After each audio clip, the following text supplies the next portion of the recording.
Mesdames, Mesdemoiselles et Messieurs, la mission internationale Foi en Action, MIFA Church, vous ouvre ses portes et est heureuse de vous accueillir dans son assemblée tous les vendredis à 18h et les dimanches à 12h dans des cultes exceptionnels soutenus par des prières atomiques, par des prières sans éducation, par des prières sans protocole.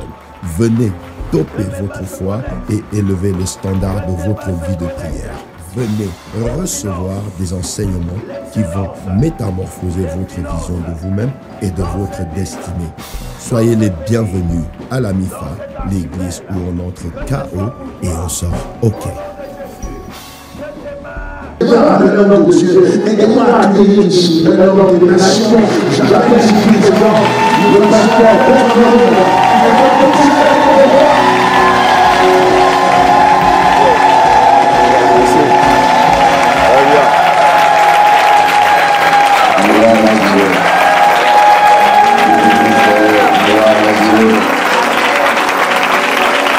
Alléluia.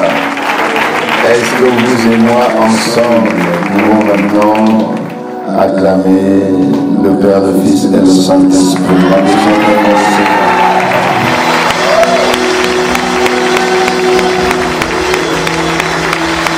Gloire à Dieu. Gloire à toi, Seigneur. Gloire à Jésus. Gloire à Jésus. Il est Seigneur. Il est roi des rois. Alléluia Jésus. Alléluia Seigneur. Alléluia Jésus.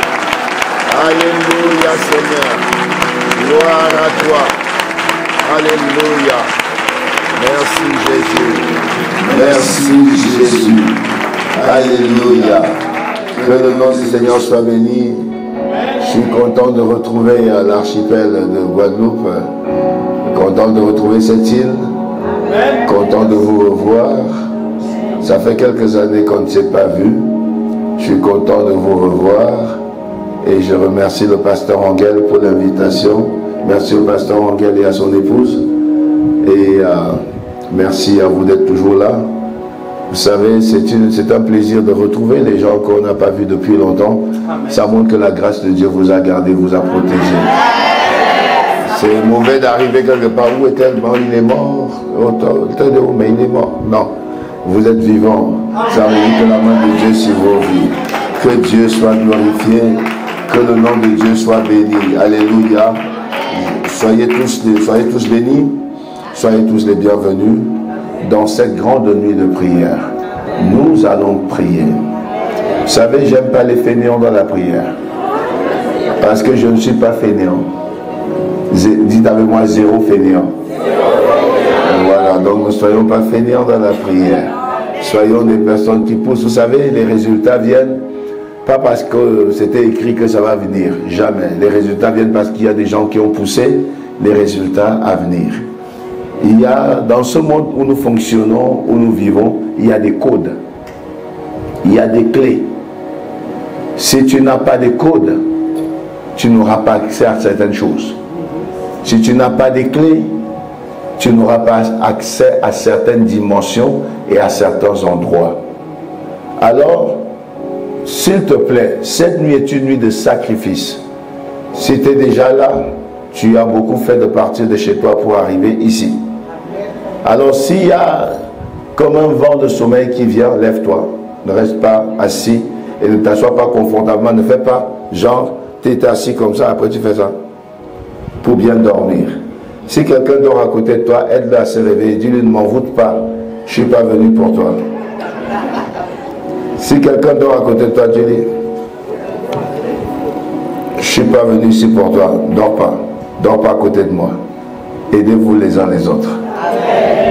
Alors quand nous allons dire prions, il faut prier. Alors quand je dis prier, il faut véritablement prier.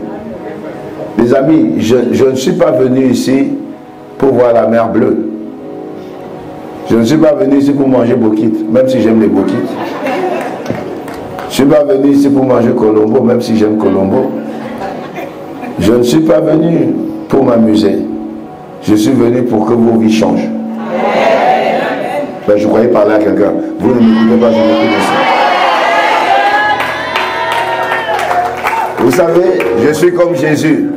Si je parle ici, on ne m'écoute pas, je me tourne de l'autre côté. Si je suis ici, on ne m'écoute pas, ben, je me tourne de l'autre côté. Tranquillement. Parce que j'ai l'impression, quand je parle, vous êtes un peu... J'ai commencé déjà. On a commencé, c'est parti là. Après, il y a d'autres qui attendent, mais ça va commencer. Ça a commencé. Alors, je suis venu pour que vous ayez des résultats. Je suis venu pour que vos vies prennent une ampleur exceptionnelle. Je suis venu ici pour que les gens, quand ils vont vous regarder à partir de demain, ils se demandent c'est vous ou c'est pas vous. Et c'est vous qui leur direz c'est moi. C'est bel et bien moi. Alors cela viendra par la prière, les amis. Moi je crois au Dieu de miracles. Je crois au miracle. Je crois au miracle. Je croirai toujours au miracle. Asseyez-vous s'il vous plaît. Asseyez-vous, je ne vais pas vous garder debout. Vous savez, pour ceux qui ne me connaissent pas, j'anime des moments très forts et dynamiques de prière qu'on appelle des prières atomiques. Quelqu'un m'a dit, comment tu peux appeler les prières atomiques? J'ai dit, ben parce que ça ravage tout. Parce que ça casse tout.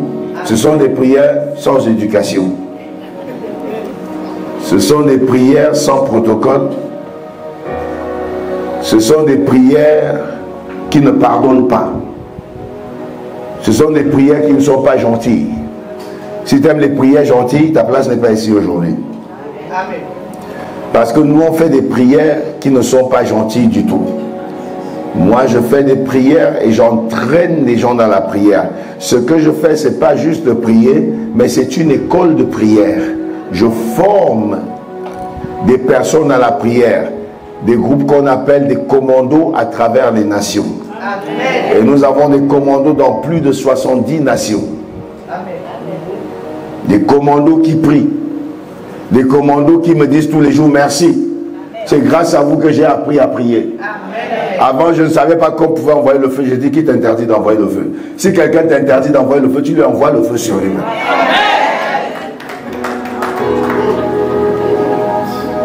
Il y a des pasteurs qui m'ont demandé, toi avec tes prières là, tes prières n'ont pas de grâce. J'ai dit, qui t'a dit que je voulais donner la grâce aux sorciers? Est-ce que je ressemble à quelqu'un qui veut donner la grâce aux sorciers? Quand tu vois ma tête là, est-ce que je ressemble à quelqu'un qui a envie de négocier? J'ai pas l'air de vouloir négocier. Donc change de tête ce soir. Ils se sont trop amusés avec toi parce que tu as une tête à vouloir négocier. Il y a un moment, il faut leur dire, ça ne se négocie pas. Ma destinée n'est pas négociable. Mon succès n'est pas négociable. Ma percée n'est pas négociable. Ma réussite n'est pas négociable.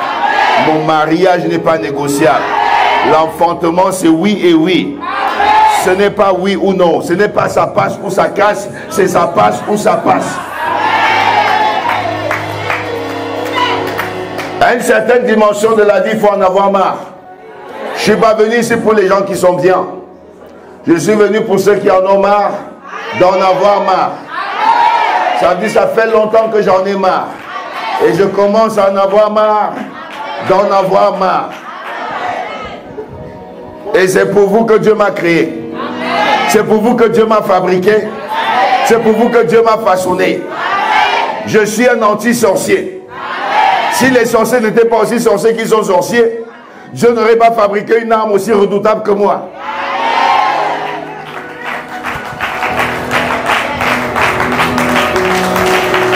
Je suis venu, les amis, je ne sors pas d'ici si ta vie n'a pas goûté au changement.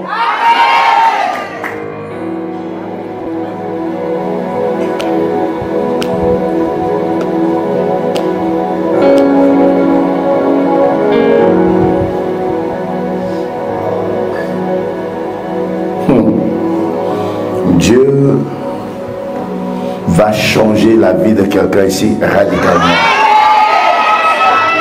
Ça commence là-bas, ça commence là-bas, ça commence là-bas. Ça commence au couloir là. Le protocole, mettez-vous déjà au couloir, ça a commencé là-bas. Ça a commencé là-bas. Ça a commencé là-bas. Ça a commencé. On ne prend pas par la main quelqu'un comme ça. Laisse-la là. Laisse-la. Je veux juste que tu veilles à ce qu'elle ne roule pas partout. Empêcher la casse. Je vous dis, les amis, j'anime dans mes prières souvent, tous les mois, ce que nous appelons le camp de prière. Parce que chez nous, nous parlons en termes militaires. Parce que nous sommes des militaires. Tous ceux qui me suivent s'appellent des commandos. Est-ce qu'il y a des commandos ici? My God, my God, my God. Ça s'appelle les commandos. Les commandos, chez nous, non n'est pas une réponse. Nous nous opposons à toute réponse qui dit non. Toute réponse qui dit non à ta vie, à ta demande, nous on s'oppose à tous les noms. Et dans les camps de prière, j'ai des témoignages qui font peur. Des témoignages que si tu écoutes, tu vas dire, waouh, est-ce que c'est vrai? Mais c'est vrai. Le dernier camp de prière, j'ai eu quelqu'un qui nous a envoyé un témoignage, qui a fait un témoignage devant moi, qui a reçu un CDI sans passer d'entretien. On était dans le camp de prière et j'avais annoncé qu'avant que le camp de prière est fini, on aura des résultats tonitruants. C'est-à-dire des résultats qui font que quelqu'un dise à côté, tu mens, alors que c'est vrai. Quelqu'un a eu un entretien. Ça veut dire qu'elle arrive quelque part. Quand elle venait, elle était en face de moi. Je lui dis, j'aime tes lunettes. Elle avait des grosses lunettes, un look atypique. J'ai dit, j'aime bien tes lunettes. Elle me dit, merci. Et après, elle me dit, je suis parti. On était en plein camp de prière. Je suis parti pour avoir un entretien. Et la personne qui m'a entretenu m'a dit, viens, j'aime bien comment vous êtes habillé. Parce qu'elle s'était habillée en orange. Elle dit, viens. Elle lui a donné tout juste le papier. Elle lui a dit, signe ici. Avec un salaire.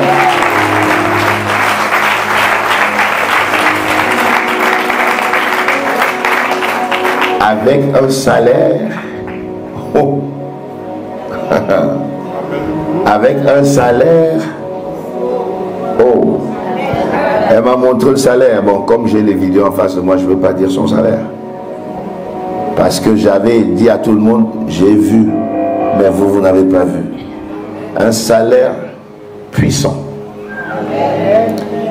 J'ai eu une autre personne aux États-Unis qui a envoyé un témoignage disant, aujourd'hui, je devais passer un examen pour avoir le badge de l'aéroport. Je travaille à l'aéroport. L'aéroport, c'est la porte d'entrée et la porte de sortie d'un pays. Donc l'aéroport est entre deux frontières. La frontière de ce côté et la frontière de l'autre côté. Et vous savez que il faut faire des études méticuleuses sur des personnes qu'on va engager à l'aéroport. Elle devait passer un examen pour avoir son badge. On lui a donné le badge sans examen. Le Saint-Esprit a fait l'examen pour elle. On lui a attribué le badge.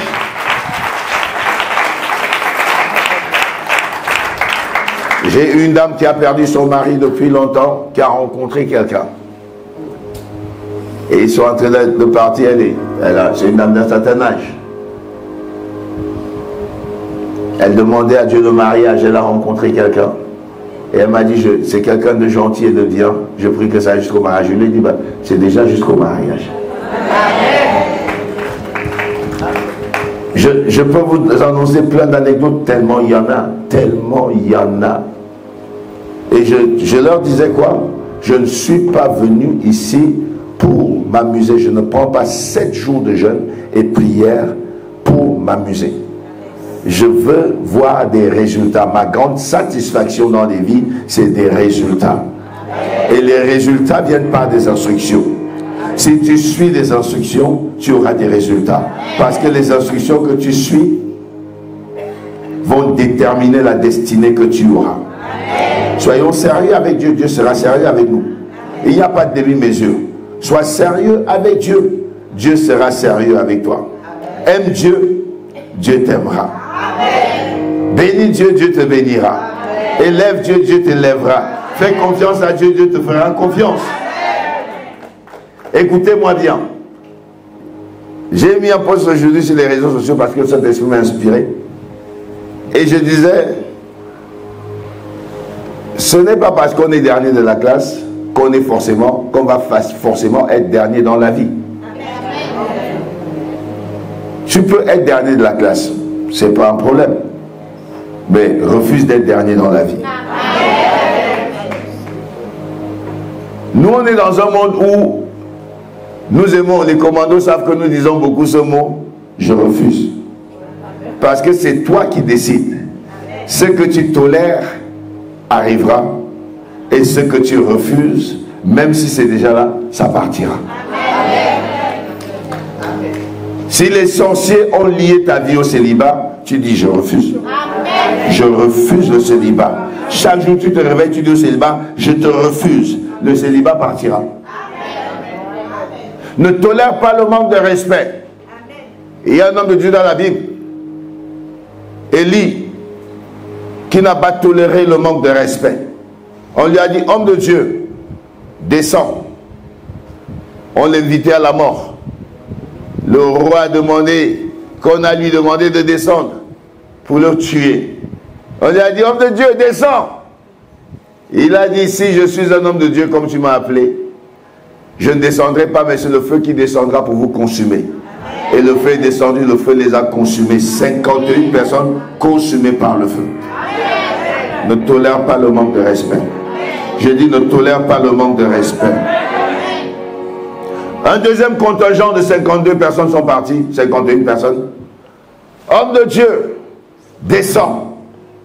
Élie a dit, vous m'avez appelé comment? Homme de Dieu. Il a dit, bon, si je suis un homme de Dieu, que le feu descende et qu'il vous consume. Et le feu est descendu, le deuxième contingent décimé. Un troisième contingent est arrivé. Au lieu de dire, homme de Dieu descend, il a dit, papa, je ne suis pas venu par moi-même. On m'a juste envoyé. Si tu peux juste épargner ma vie, parce que je ne veux pas faire. Ça a changé complètement. Ne tolère pas le manque de respect. Ne tolère pas que les situations te manquent de respect. Ne tolère pas que les sorciers te manquent de respect. Ne tolère pas que le diable te manque de respect. Ne tolère pas que la nature te manque de respect. Je dis bien tout ce que Dieu a créé. Dieu l'a créé pour ton bien, pas pour ton mal. Si quelque chose vient pour te manquer de respect, empêche-lui de te manquer de respect. Dis avec moi, je refuse toutes les mauvaises choses, toutes les choses négatives.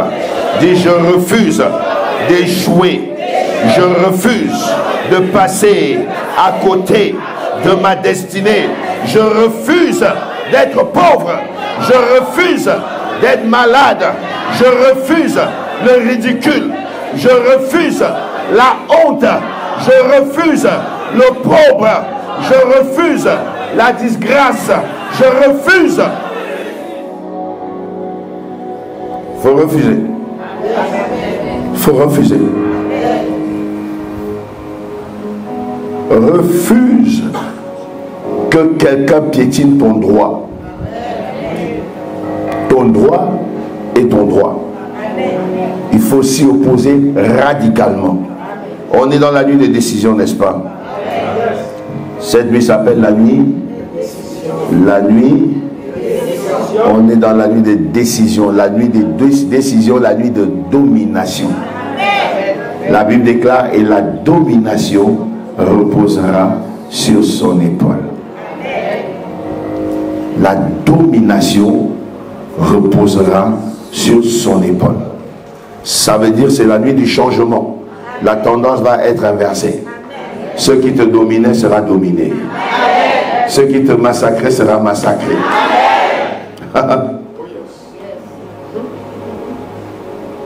Ce qui te résistait va être écrasé. Les amis, j'ai vu Dieu dans la Bible être l'entraîneur, pas n'importe quel entraîneur. Dieu n'entraîne pas le foot, Dieu n'entraîne pas le handball ou bien le basketball. Dieu entraîne la guerre.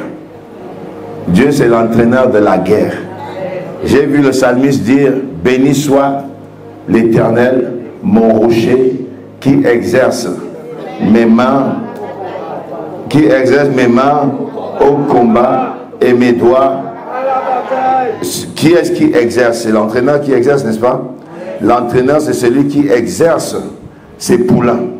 Dieu est l'entraîneur et il nous exerce au combat, il nous exerce à la bataille. Dieu est l'entraîneur de la guerre. Mon ami, si tu ne peux pas, si tu n'es pas prêt à faire la guerre, ne sois pas prêt à réussir dans la vie. Si tu veux réussir, mon ami, ta destinée, mon ami, elle est attaquée, elle est combattue. Ta destinée, elle est incarcérée. Ta destinée, elle est portée, je ne sais pas où. Et il y a des barricades, il y a des gardiens, il y a des protecteurs qui veulent t'empêcher d'y arriver. Tu dois savoir te lever et pousser la guerre pour récupérer ce qui t'appartient. Il y a des batailles que tu n'as pas encore livrées. Il y a des batailles que tu dois livrer pour récupérer ce que l'ennemi t'a volé. La Bible dit que le diable ne vient que pour voler, il ne vient que pour détruire, il ne vient que pour tuer. Mais Jésus dit, je suis venu afin que mes brebis aient la vie. Et qu'elles aient la vie en abondance. Dis avec moi, je veux la vie. Et je veux l'abondance. Je veux la vie. Et je veux l'abondance.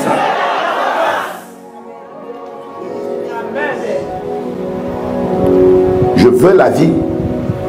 Et je veux l'abondance. Quelqu'un dit c'est osé. Non, c'est pas osé. C'est normal. Je dis encore, c'est normal. Tu peux avoir la vie et tu peux avoir l'abondance. Vous avez déjà entendu les gens dire Dieu ne donne pas tout, n'est-ce pas? Mais je vais décevoir tout le monde. Dieu donne tout. Amen. Les gens te disent que Dieu ne donne. Non, Dieu ne donne pas tout. Tu ne peux pas tout avoir dans la vie. C'est faux. Archi faux. Dieu donne. Dieu donne. Je n'entends pas. Dieu donne. Dieu donne tout. Il veut que tu aies tout. C'est l'ennemi qui vient voler une partie dans le tout que Dieu t'a donné. Lève-toi, on va lire la Bible. Honorons la parole de Dieu. Lisons-la debout. La Bible dit, vous savez pourquoi on lit la Bible debout? Parce que Jésus, la Bible dit dans Luc chapitre 4, que Jésus, quand il est entré dans la synagogue, la Bible dit qu'il s'est levé pour faire la lecture. On lui a donné le rouleau d'Ésaïe. Il s'est levé pour faire la lecture. Et il a ouvert la place qui était écrit, l'Esprit de l'Éternel est sur moi. Parce qu'il m'a oint pour annoncer une bonne nouvelle aux pauvres. Et après, la Bible dit, quand il finit de faire sa lecture, il roula le rouleau, ça veut dire il ferma sa Bible. Et après, il s'assit. Si Jésus s'est levé pour honorer la parole, qui suis-je? Ou qui es-tu? Non. Qui sommes-tu? Pour ne pas nous lever, pour lire la parole. Ouvre ta Bible dans le livre de Romains. Romains, chapitre 8. Hein? Alléluia. Je sens la vie de quelqu'un changer. Oh, je voyais par là quelqu'un ici. Bon, il n'y a que 3 personnes que nos vies vont changer. Et toi, tu ne veux pas que ta vie change. Mon ami, ton amen, c'est pas pour moi. Ton amen, c'est pour toi. Je te l'ai déjà enseigné 1 milliard de fois. Quand tu dis amen, tu tapes une signature sur la parole qui vient de sortir. Moi, mon travail, c'est de vous dire. Et votre travail, c'est d'accepter ou de refuser. Vous savez, Dieu ne vous force pas et moi, je ne vous forcerai pas non plus. C'est à vous de dire, ok, c'est bon, on y va. Quelqu'un m'a dit une fois, est-ce qu'on est obligé? Personne n'oblige, personne n'a rien sur cette terre. Si Dieu ne t'oblige même pas au salut, qui suis-je moi pour t'obliger? Ton salut est entre tes mains. C'est ton choix. Mais quand tu iras en enfer, tu iras tout seul. Je ne serai pas avec toi. Il faut savoir que quand tu prends des décisions, il y aura des conséquences derrière. Tu prends des bonnes décisions, tu auras des bonnes conséquences. Tu prends des mauvaises, il faut bien assumer. D'autres personnes prennent des mauvaises décisions et elles voudraient que Dieu assume les mauvaises décisions qu'elles ont prises. Non. Dieu n'assume aucune mauvaise décision de personne. Dieu, il vient, il te regarde, il te dit, voici. Même Dieu te dit, j'ai mis devant toi la vie et la mort, la bénédiction. Choisis la vie afin que tu vives. Mais si tu dis, je refuse de choisir la vie, il te regarde, choisis ce que tu as choisi. Si Dieu ne te force pas, qui suis-je moi pour te forcer? La Bible déclare, verset 18, Romains chapitre 8, verset 18. Il dit j'estime. C'est ça? Est-ce que vous êtes arrivé? Il dit quoi? J'estime que les souffrances du temps présent ne sauraient être comparées à la gloire à venir qui sera révélée pour les souffrances que je vis maintenant cachent une gloire qui va être révélée. Ça veut dire qui va être montrée et qui sera vue de tous. Amen. Ça veut dire là maintenant vous voyez juste une face A, mais il y a une face B. Amen. Vous voyez la première partie, mais il y a une deuxième partie. Amen. Vous voyez la première mi-temps, il y a une deuxième mi-temps qui va se jouer. Si je souffre aujourd'hui, je ne souffrirai pas demain. Si aujourd'hui les choses sont difficiles, demain sera meilleur. Parce que dans les souffrances, Dieu dit qu'il y a la gloire qui est derrière. Dis avec moi, je sais. Et je me positionne. Il dit aussi, la création attend-elle avec un ardent désir la révélation. My God. La création attend avec un ardent désir la révélation. Non. Répète avec moi, la création attend avec un ardent désir la révélation de Bertrand Rim. Merci. Je croyais que tu allais m'appeler. Il y a quelqu'un qui a dit Bertrand Rim, merci. Parce que ça me fait double. Il faut savoir lire la Bible en personnifiant. Personnifie. Il y a quelqu'un, oui, il y a beaucoup de personnes qui sont rentrées pour répéter juste mon nom. C'est bien. Il faut être subtil et comprendre où on va. Le pasteur Angel a dit tout à l'heure, dis ton prénom. Tu as dit ton prénom. Pourquoi tu n'as pas dit le mien? Là, on est en train de lire, personnifie le verset.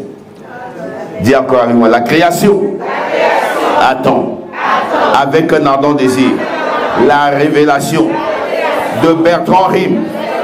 Dis avec moi, Bertrand Rim, tu dois te révéler. Mets ta main sur ta tête, ta main droite sur ta tête, déclare Bertrand Rim, lève-toi et brille, lève-toi et brille, lève-toi et brille, lève-toi et brille, au nom de Jésus. La création, elle attend. Il y a beaucoup de choses que Dieu a mises dans ta vie. Il y a du talent.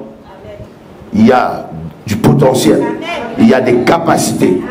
Il y a des choses que toi tu peux faire que personne ne peut faire comme toi tu peux le faire. Et la création attend. Il y a quelqu'un qui te cherche. Mais il y a juste un truc qui fait que tu sois loin alors que tu es à côté. Non, je dis il y a quelqu'un qui te cherche. Mais il y a un truc qui fait que tu sois loin alors que tu es prêt. Ce mur va se briser. Ce nuage va se dissiper. Au nom de Jésus.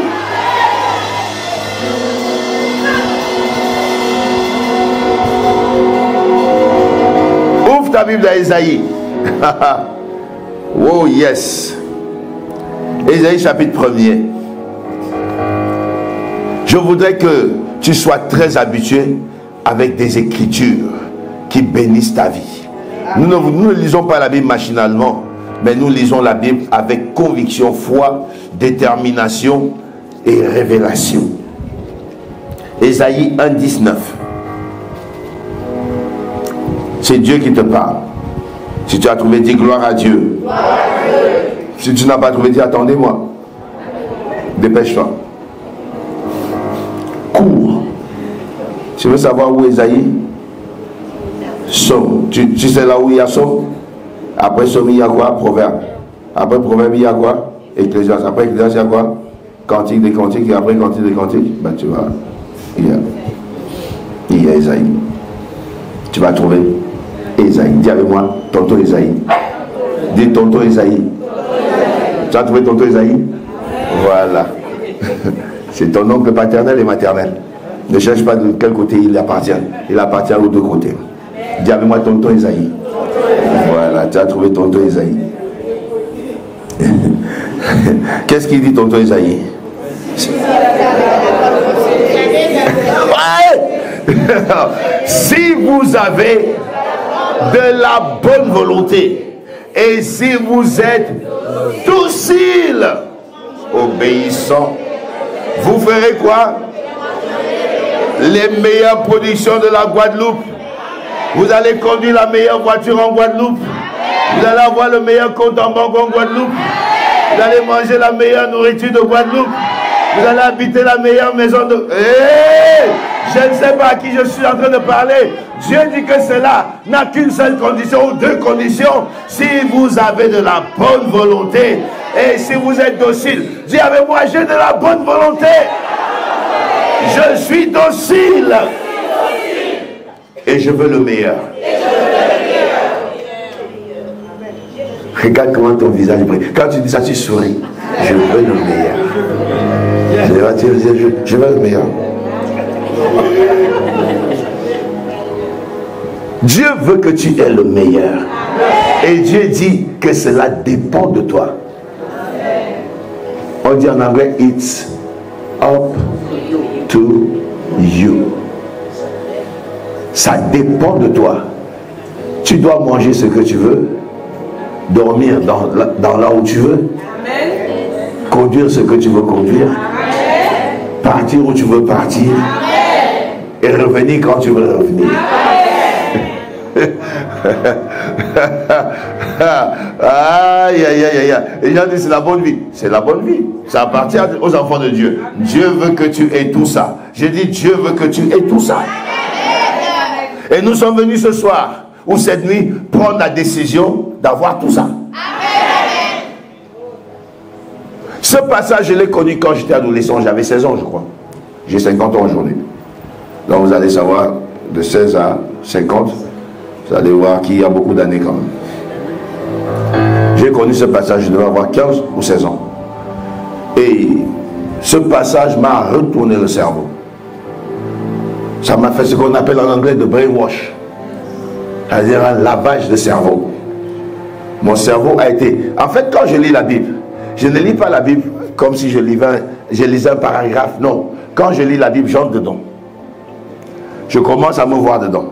Quelqu'un m'a demandé comment tu fais. J'ai dit, ben, en fait, je ne lis pas. Je lis en même temps et j'assimile en même temps. Dieu m'a donné cette capacité. J'assimile en même temps. En fait, Dieu peut me dire un truc tout de suite. Je vais le faire tout de suite.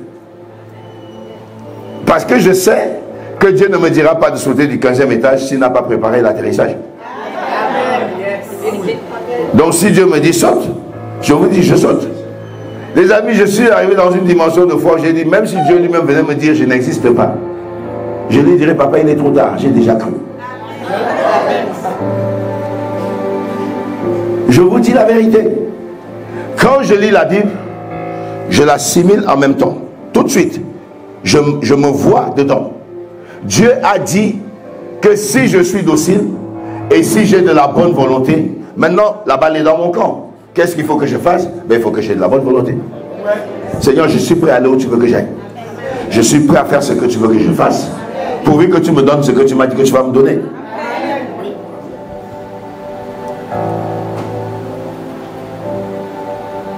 Quelqu'un m'a dit, on dirait que tu n'as jamais de bataille.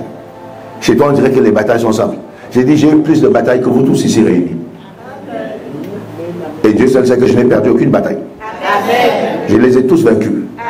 Tu as fait face aux sorciers? Moi, j'ai fait face aux sorciers plus violents que les tiens. Je dis bien, j'ai fait face aux sorciers plus violents que les tiens. Et je les ai tous battus.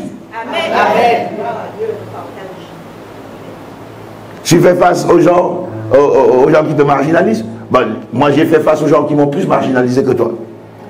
Et je les ai tous confondus. On te dit que tu ne vois rien, tu ne peux pas avancer, tu ne feras rien. Ben, moi, j'ai entendu ce discours pendant très longtemps. Ben, je les ai tous confondus. Le problème n'est pas souvent sur ce qu'on a dit, ce qu'on a fait. Le problème, il est interne, il n'est pas externe. Les non-dits sont externes. Et maintenant, ta position dépend de toi. Tu as deux côtés. Un côté où il faut réussir, un côté où il faut échouer. Le plus facile dans la vie, c'est échouer. Le plus facile, c'est pas réussir. Le plus facile, c'est échouer. Et les gens choisissent la facilité pour dire après, ouais, vous savez, j'étais pas bien dans ma tête. Cette période-là, j'étais dans le burn-out. Et ben, vous savez donner des raisons d'échouer. Et personne ne veut se donner la raison d'aller réussir. Cette nuit, tu vas donner toutes les raisons de réussir. Je dis, by fire, by force, tu vas réussir. Oh, je ne sais pas à qui je parle ici. By fire, by force, tu vas réussir.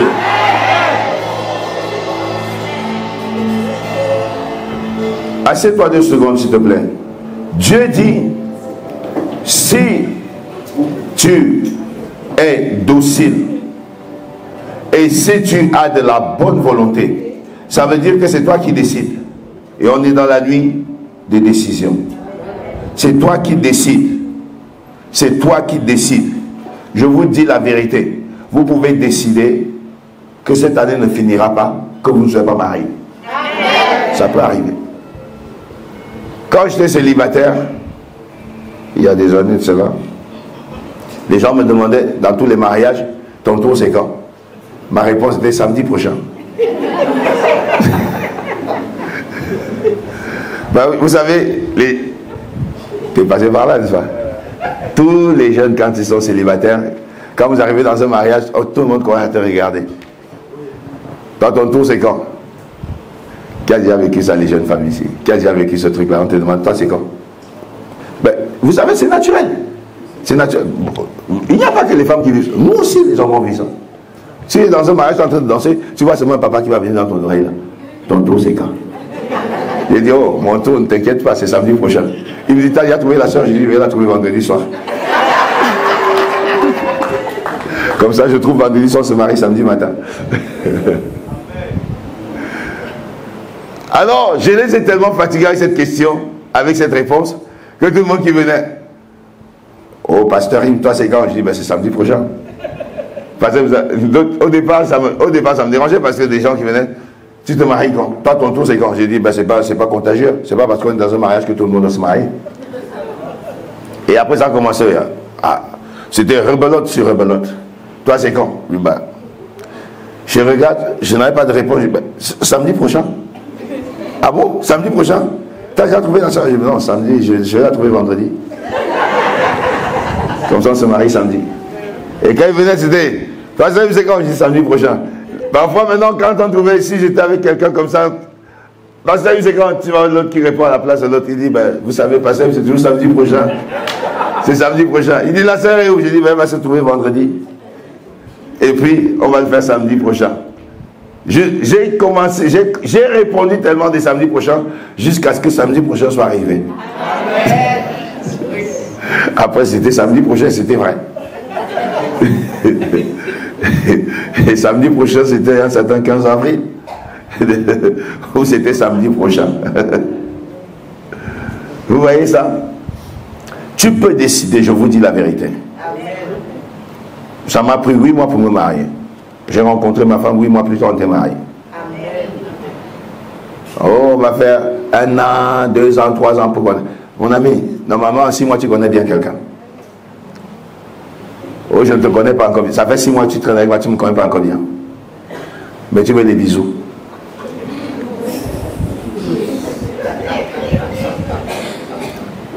Tu ne me connais pas encore bien, mais tu veux des bisous. Oui, il ne te connaît pas encore bien, mais il veut des bisous. Si tu ne me connais pas encore bien, ne connais pas non plus les bisous.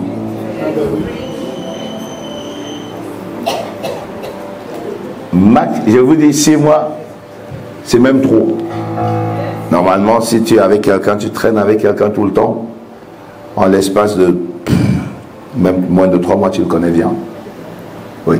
Si tu traînes avec quelqu'un, vous m'avez au téléphone tous les jours, il va être hypocrite pendant 2 semaines. Après, l'hypocrisie, là, va tomber très vite. C'est-à-dire la gentillesse sera gentille pendant 2 semaines. Après, tu vas voir, essaie de titiller un peu, tu vas voir un peu les griffes qui vont sortir. Rapide. Je dis, tu ne peux pas être hypocrite pendant 3 ans. Si tu es hypocrite pendant 3 ans, tu viens de créer un autre couloir d'hypocrisie. C'est impossible. Ce n'est pas de l'hypocrisie, c'est de la timidité. Les gens sont timides souvent pendant les premières rencontres. Ils essaient un peu, tu vois, chacun est timide, personne ne veut jouer franc jeu. Mais après, Le voile tombe tout seul. Vous savez, c'est naturel. Le voile tombe tout seul. Boum. Et après, le naturel commence à se manifester. Dans la norme, tu sais maintenant si c'est bien ou si c'est pas bien.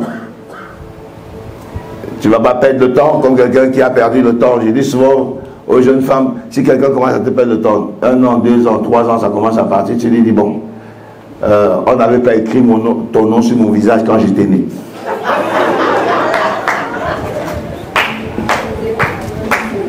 Alors tu vas devoir rester à l'arrêt de bus ici, parce que moi je descends à la prochaine station.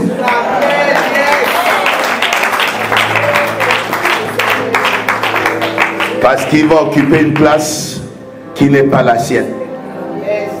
Il sera la parabole du figuier.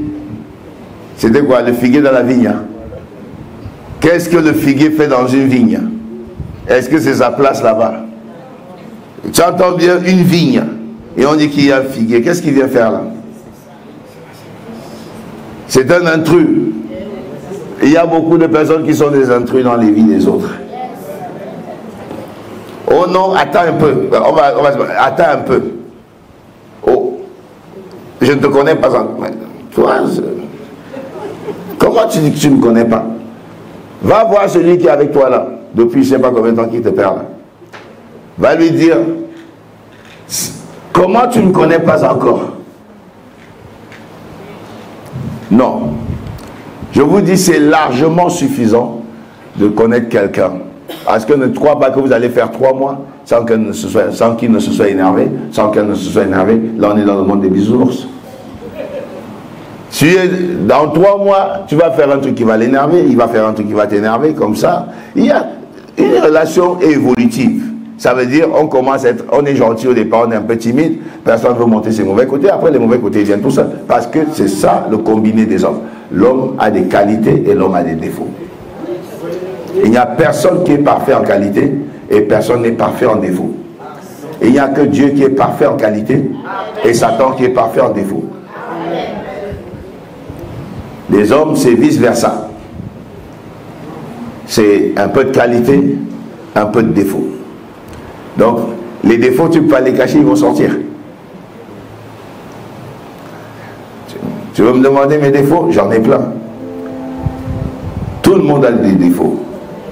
Il n'y a personne qui n'a que des qualités. Les gens qui n'ont que des qualités ne se marient pas. Les anges n'ont que des qualités, ils ne sont pas mariés. Le Père n'a que des qualités, il n'est pas marié. Jésus n'a que des qualités, il n'est pas marié. Le Saint-Esprit n'a que des qualités, il n'est pas marié. Les gens parfaits ne se marient pas. Le mariage, c'est pour des gens comme nous autres là qui ne sont pas parfaits. Et on va rencontrer des personnes également qui ne sont pas parfaites. Comme ça, entre nous, on va s'entendre. Parce qu'on a des qualités et des défauts.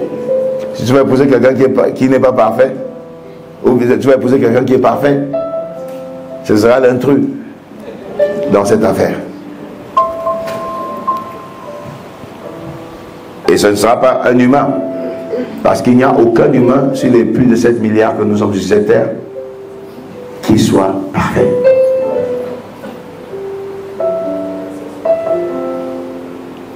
Ok, je ne sais pas pourquoi je parlais de ça. Revenons à autre chose. Amen. Amen. Comment on a même fait pour arriver là-bas? Bon, on est arrivé là-bas comme ça parce que le Saint-Esprit a conduit ça comme ça. Je ne sais pas si c'était pour parler à quelqu'un ici, mais je crois que ça a édifié quelqu'un. Amen. Alors, Dieu dit que c'est toi, parce qu'on est arrivé là-bas, parce que j'ai dit que tu peux décider de te marier d'ici la fin de l'année. On est au 6e mois, n'est-ce pas? C'est le 6e. Est-ce que vous savez que le 6e mois, c'est le chiffre de l'homme? Le 6, c'est le chiffre de l'homme. L'homme dans sa plénitude. Pas juste l'homme, mais l'homme dans sa plénitude. Dieu créa l'homme avec la domination. Faisons l'homme à notre image, selon notre ressemblance, pour qu'il domine. L'homme a été créé avec la domination. Donc, nous sommes dans le chiffre 6. Le chiffre 6, c'est là où l'homme et dans sa plénitude. Est-ce que je parle à quelqu'un ici? La Bible dit que la marque de la bête qu'on connaît comme 666, il dit que c'est le nombre, c'est un nombre d'hommes, n'est-ce pas? C'est ce que dit Apocalypse. Il dit c'est un nombre d'hommes. C'est un nombre d'hommes. Donc ça veut dire l'homme dans sa plénitude. C'est un nombre d'hommes. Il y a une puissance que Dieu a donnée à l'homme à la création. Et l'homme est parti faire la face à l'ennemi pour que celui-ci prenne le dessus. Dieu merci parce qu'il nous a envoyé Jésus pour nous redonner la position que nous avions à la création. Et Jésus dit, je vous ai donné le pouvoir de marcher sur les serpents et les scorpions et sur toute la puissance de l'ennemi, et rien ne pourra vous nuire. Tu retrouves cette position où tu as le droit de décréter des choses et les choses arrivent. Tu as le droit de dire des choses et elles se manifestent. C'est pourquoi Dieu t'a emmené ici ce soir. Tu vas décréter des choses. N'attends pas que je décrète pour toi. Tu vas décréter pour toi et ça va marcher.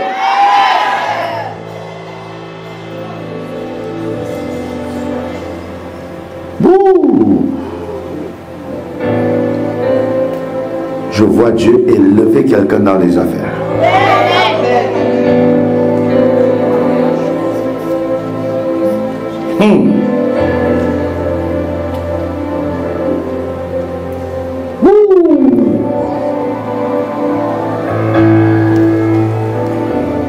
J'entends cette voix qui me dit, étends tes regards, élargis ta vision. J'entends cette voix qui me parle. Étends tes regards, élargis ta vision. Dieu dit, tu es trop resté ici. Il faut que tu bouges. Il faut que tu bouges. Vous voyez, ça commence. Le Saint-Esprit saisit. Il saisit de manière puissante. C'est trop fort. Il dit, étends. Étends. Élargis ta vision. Élargis ta vision. Dieu a plus à te donner que ce que toi tu es en train de voir en ce moment. Il y a plus de portes que Dieu est en train d'ouvrir et plus d'opportunités que Dieu est en train de te donner par rapport à ce que tu vois aujourd'hui. Dieu parle à quelqu'un aujourd'hui. Dieu va bénir des personnes ici. Ça va retourner ton propre cerveau. Tu vas te demander qu'est-ce qui se passe. Parce que je vois de nouvelles connexions qui vont venir à toi.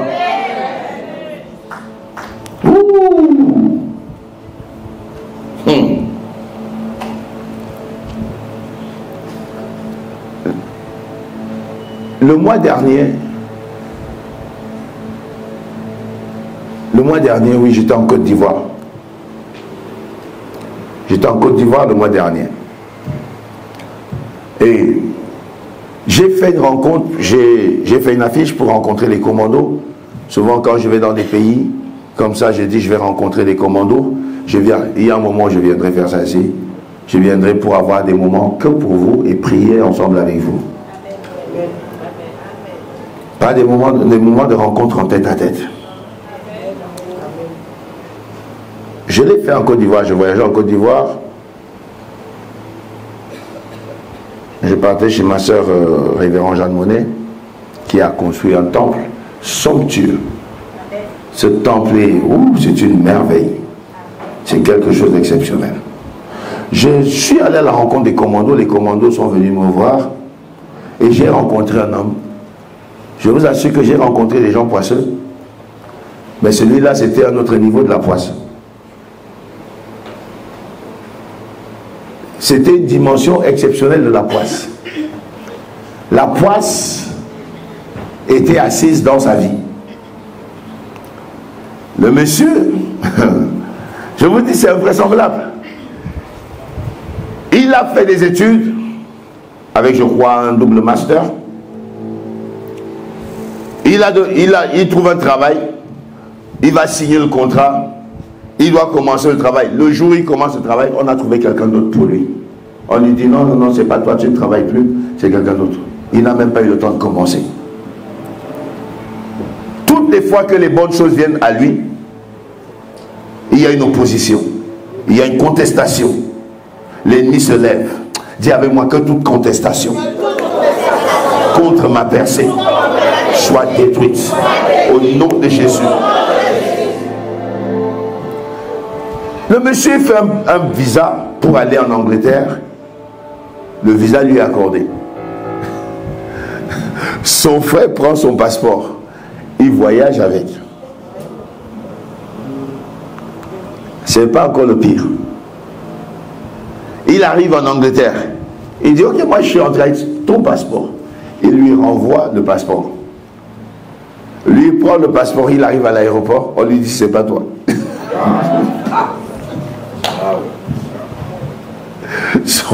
Son propre passeport. Son frère qui n'est pas lui est passé avec. Mais lui, ça ne passe pas. Les bonnes choses l'ont refusé. Dis avec moi, je refuse. Les bonnes choses, c'est un truc de fou. Je vous assure. Il me parlait, je le regardais, je disais, c'est toi? Il me dit oui. Je dis, c'est une dinguerie. Je vous dis, une véritable dinguerie. Sa femme est venue me voir, sa femme m'expliquait, je croyais qu'elle blaguait. Je lui ai dit, dis à ton mari de venir me voir demain. On m'a montré le monsieur. Un monsieur bien fort. J'ai dit, ah, c'est toi. J'ai dit, ce que tu vis là s'appelle une dinguerie. C'est grave. J'ai dit, comment? Donc, la seule chose qu'on lui permet de faire, c'est attacher l'eau dans les sachets et aller vendre. J'ai dit, mais ça, c'est des esprits du ridicule. C'est les esprits de la honte qui sont assis sur toi. Je lui dis, tu dois prier. Il me regarde, il me dit, pasteur, parfois je suis un peu découragé. Je dis, toi, mais tu es assis dans le découragement il peut vite te décourager. C'est comme quelqu'un qui est sous la pluie et qui dit, je suis mouillé. Toi, tu n'es même plus au niveau d'être découragé.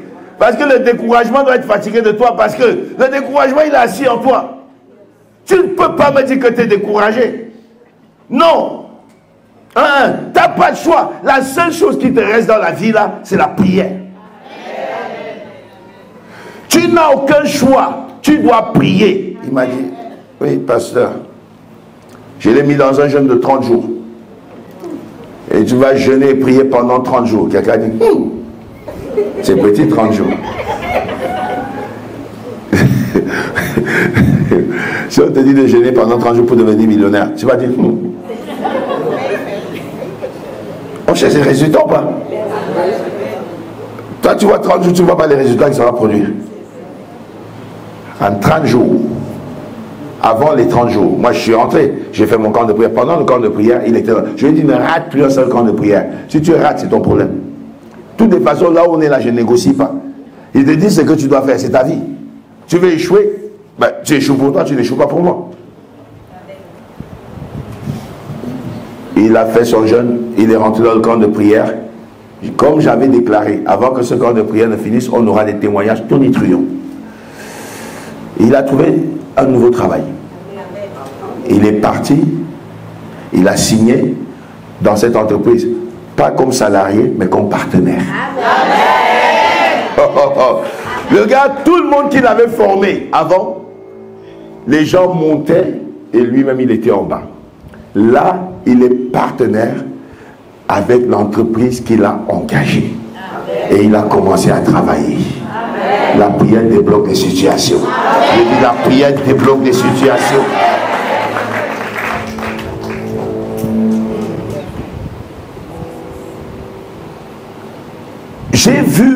Je vous dis, je rencontre des gens, avant d'aller aux États-Unis, avant d'aller en Côte d'Ivoire, j'étais aux États-Unis. J'ai parlé avec le pasteur Angel quand j'étais à New York. J'ai rencontré encore les commandos qui viennent, chacun avec une situation différente. Une dame est venue me voir. Elle m'a dit,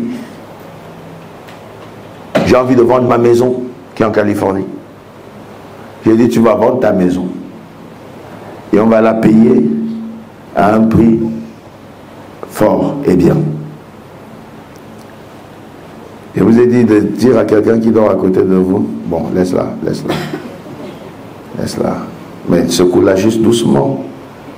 Ah, celle qui est à côté de toi. Toi qui me regardes. Mais je parle à quelqu'un qui est à côté de toi. Oui, c'est à toi. Toi, ne regarde pas à gauche. Toi qui regardes à gauche, là, à droite, à ta gauche, oui. À toi, à ta gauche, oui. Ouais, c'est bon, j'ai réveillé. Laisse-la tranquille. Voilà. T'es réveillé? Voilà. Ne dors plus, hein. Je voulais qu'on la secoue juste. Ne lui dis pas les mots que j'ai dit. Secoue-la juste un peu. Juste un peu. Un peu doucement. Doucement. Un peu de respect pour la maman. Si tu vois un jeune qui dort sur l'heure, il faut le secouer. Tu dis, réveille-toi, c'est quoi? Comment tu peux dormir là où on est bien? Alors, on était dans le camp de prière encore. Elle a envoyé un message. Les amis, sa maison a été vendue. Elle voulait faire, elle avait prévu des travaux pour 50 000 $. L'agent immobilier qui est venu la voir, il lui a dit, nous on va se charger de tout.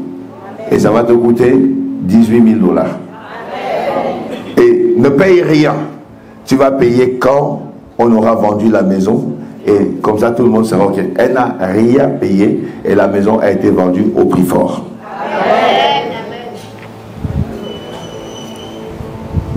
Les amis, la prière c'est la place où on décide. Le jeûne c'est la place où on décide. En fait, il n'y a pas de place dans le monde spirituel pour des paresseux. Et les plus paresseux du monde spirituel, ce sont les chrétiens. Les chrétiens sont très paresseux.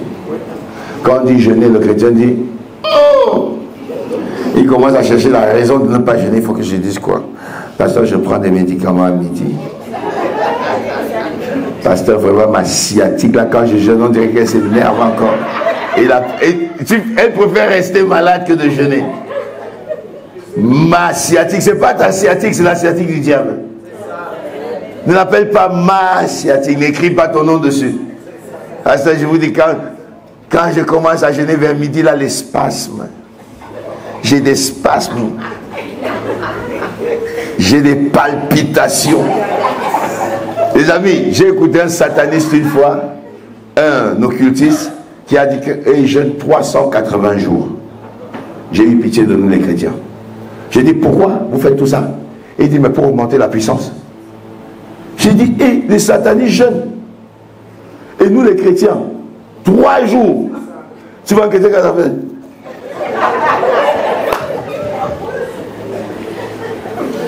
Trois jours seulement.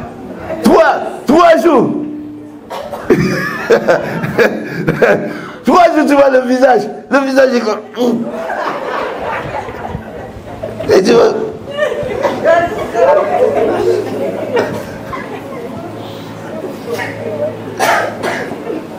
Quand il n'arrive pas à dire Amen.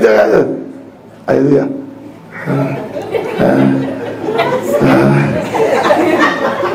Amen. Pourquoi tu es comme ça? La voix ne sort même pas. Chrétien. Et tu veux qu'on chasse les démons? Comment tu veux augmenter la puissance dans ta vie quand tu ne jeûnes pas? Comment tu veux que les démons t'obéissent quand tu ne jeûnes pas? Comment veux-tu que tes situations se réparent quand tu ne jeûnes pas? Jésus a dit ce genre de démons, ce genre d'esprit ne part que par le jeûne et la prière. Il y a des esprits que nous allons chasser avec la prière. Il y a des esprits que nous allons chasser avec le jeûne et la prière. Il y a des situations qui ne changeront qu'avec le jeûne et la prière. Si tu es faible dans le jeûne et la prière, tu deviens la proie de l'ennemi. Que Dieu fasse de ton corps une machine de jeûne et de prière. On a trop mangé parfois, ça sert à quoi? On mange. Et après tu finis de manger, toi tu manges, tu pleures.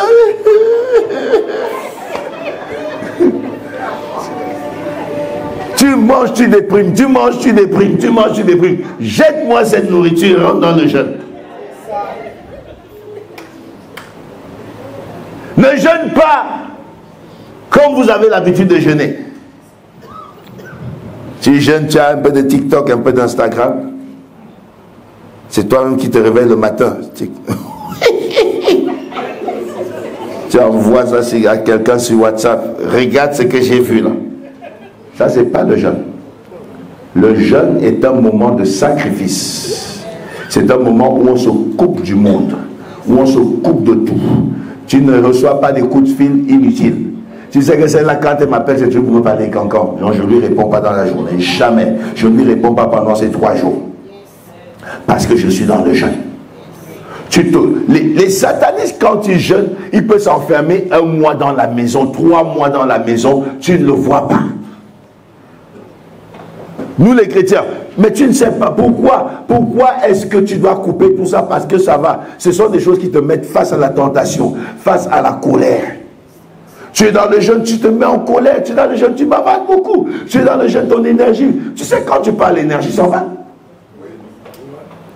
C'est beaucoup d'énergie qui part. Tu ne canalises pas ton énergie. Concentre ton énergie dans ce que tu veux. Oh, je jeûne mon entreprise. Concentre toute ton énergie, n'entends rien d'autre que ton entreprise. Tu vas voir comment Dieu va commencer à envoyer des clients venir. Tu vas voir comment les choses vont commencer à bouger. Waouh, mon jeûne est en train de le faire. On a eu beaucoup de résultats dans ce camp de prière parce que j'ai expliqué pendant au moins 2 semaines le jeûne. Et les gens ont commencé à témoigner en disant, papa, tu as raison. Avant, ce n'était pas le jeûne qu'on faisait, c'était le régime. C'était la grève de faim. Un jeûne sans prière, c'est le régime. Hein, maman? C'est le régime. Tu comprends, maman? Si tu jeûnes sans prière, hein, maman? C'est le régime. Papa? C'est le régime. Tonton? C'est le régime. Quand on jeûne, on doit se déranger parce que c'est un temps. Quand tu dis, par exemple, ok, je prends 3 jours, je prends 7 jours. Ça veut dire je prends 7 jours où je ne serai pas confortable. Ça veut dire je ne dors pas comme je dois dormir. Je ne mange pas comme je dois manger. Parce que je dois prier pour cette situation. Je veux voir le changement dans cette situation. Si j'ai dit c'est 5 h du matin, 5 h je suis debout. Je ne règle pas mon réveil à 5 h après, je dis 5 h je mets 5 h 15. Et après je dis... Il y a des gens, ils se réveillent, tu vois, Dieu t'attend déjà. Parce que quand tu jeûnes, tu prépares ton jeûne en parlant à Dieu. Père, j'entre dans cette alliance avec toi. Le jeûne est une alliance. Viens avec moi, c'est une alliance. Père, j'entre en alliance avec toi dans ce jeûne. Quand j'entre là, je ne sors pas comme je suis entré. Comme cette nuit est une nuit d'alliance. Je ne sais pas à qui je parle ici. C'est une nuit d'alliance. Père, comme je m'en vais là, je vais sacrifier mon sommeil, ma fatigue. Je ne sors pas de là comme je suis venu. C'est un moment de décision. C'est pas un moment qu'on prend à la légère. C'est un moment solennel entre Dieu et toi. Père, j'entre. Je vais entrer dans 3 jours. Ces 3 jours-ci, c'est toi et moi, Seigneur. Je vais sacrifier. Tu sais que j'aime les réseaux sociaux, Seigneur. Je vais les sacrifier. Tu sais que j'aime bavarder au téléphone. Je vais sacrifier. Tu sais que j'aime manger, j'aime mon petit chocolat de 16 h. Je vais sacrifier. Parce que je veux te voir te manifester dans ma vie. Cite ces choses à Dieu. Tu sais que j'aime dormir. Et que quand il est 5 h, la petite fraîcheur là, je prends la couette, je mets sur la tête. Tu sais que mon pic du sommeil, c'est mes 2 heures qui restent le soir là. Mais Seigneur, je vais les sacrifier pour toi. Je vais rester maintenant dans la prière. je vais veiller et je vais prier. Quand ton réveil saute, mais ne mets pas ton réveil à 5 heures quand tu dois prier à 5 heures. Non. Mets-le à 5 heures moins le quart. Ou à 5 heures moins 10. Qu'elle saute, tu es déjà debout. Papa, tu m'attends. Parce que Dieu est déjà au rendez-vous. Ne fais pas attendre Dieu. On ne fait pas attendre des autorités. On ne fait pas attendre des personnalités. On ne fait pas attendre des grandes personnes. Ne fais pas attendre Dieu. Ne fais pas attendre Dieu. C'est une mauvaise habitude. Et les enfants de Dieu sont des professionnels pour faire attendre Dieu. Et après, comment tu veux que Dieu te bénisse? Comment tu veux que Dieu t'exauce? Comment tu veux que Dieu te réponde? Dieu, ce n'est pas le PMU, carte et quinté. On gagne en désordre et en ordre. Avec Dieu, on ne gagne pas en désordre, mon ami. On gagne en ordre. C'est vrai. On gagne en ordre. Si tu fais ta part, Dieu fera sa part. La plupart du temps, si nous regardons bien, là où nous avons des déboires, c'est que nous n'avons pas bien fait notre part. Dieu fait toujours sa part. Je dis, hein, Dieu fait toujours sa part. Les personnes qui échouent dans leur part, c'est nous. Mon ami, rentre dans le jeûne dans cette dimension-là. Maintenant, sors de là, ne sois pas exaucé. Viens me voir. Dieu va t'exaucer. Je dis, Dieu va t'exaucer. 5 heures, si tu as dit 5 heures, si c'est 4 heures, 3h45, tu es déjà debout. 4 heures juste, tu es déjà devant le Seigneur. Père, me voici. Père, cette situation ne me laisse pas en paix. Yahweh, donne-moi la paix. Restaure la paix. Restitue ma paix. Seigneur, regarde mon entreprise. Seigneur, regarde ma vie du mariage. Regarde ma vie maritale, Seigneur. Je ne sais pas qui a volé ma destinée maritale pendant qu'il fait encore nuit. Si j'ai été attaché pendant la nuit, Seigneur, je m'en vais à l'endroit où on m'avait attaché. Je viens détacher au nom de Jésus. Je détache les cordes. Je brise les chaînes. Je détache les cordes. Je brise les chaînes. Je détache les cordes. Je brise les chaînes. Au nom de Jésus. Si l'homme que tu as réservé pour ma vie est attaché par l'ennemi quelque part, je localise l'endroit, j'entre, je coupe les chaînes, je détache les cordes au nom de Jésus, qu'il soit libéré pour me rencontrer, qu'il soit libéré, que nos chemins se rencontrent au nom de Jésus, que toute voix qui le désoriente pour l'amener ailleurs se taise à jamais, qu'elle expire à jamais, qu'il vienne vers moi, qu'il vienne vers moi, que nos chemins se rencontrent afin d'accomplir ta volonté au nom de Jésus. Montre-moi comment tu ne vas pas te marier cette année-là. C'est pas difficile. C'est pas difficile. C'est que nous ne faisons pas ce qu'il faut faire. Les gens qui vont voir les marabouts, ils sont plus respectueux de leurs marabouts que les chrétiens de leur Seigneur. Et même de leur leader. Tu vas voir les gens qui vont voir les marabouts, ils sont toujours tapés la poitrine. Mon marabout m'a dit. Nous les chrétiens, on n'arrive pas à dire mon pasteur m'a dit. Parce qu'il y a deux choses pour réussir dans la vie. Ce n'est pas moi qui le dis, c'est 2 Chroniques 20:20 qui le dit. Il y a Dieu et il y a le vase que Dieu utilise. Il y a Dieu et il y a le vase qu'il utilise. Tu dois faire confiance à Dieu, tu dois faire confiance au vase. Confiez-vous en l'Éternel et vous serez affermis. Confiez-vous en ses prophètes et vous réussirez. Les gens qui vont voir les marabouts, ils font confiance à la puissance des marabouts dans le diable et ils font confiance au vase. Mon marabout m'a dit, il y a une de mes filles à qui j'avais dit, va dire à ton employé, au genre de ton travail, mon pasteur m'a dit. On refusait de lui signer ce voyage ici en Guadeloupe, ses vacances. Elle avait acheté le billet, on lui a dit, tu vas perdre ton billet. J'ai dit, tu ne perdras aucun billet. Oh, ils sont contre moi, j'ai dit, ils vont devenir pour toi. Oh, tu ne vas pas voyager. Dis-leur, comme les marabouts, je lui ai dit, les gens qui vont voir les marabouts disent, soit mon marabout m'a dit, vois si tu leur dis, mon pasteur m'a dit. Amen. Elle est partie, elle a commencé à dire à son boulot, mon pasteur m'a dit que je vais voyager. T'es sûr? Oui, mon pasteur m'a dit que je vais voyager. T'es sûr? Oui, mon pasteur m'a dit que je vais voyager. Et la chef qui devait lui signer ses congés est partie en congé. Elle m'appelle, elle me dit, mais papou. Je dis, hein?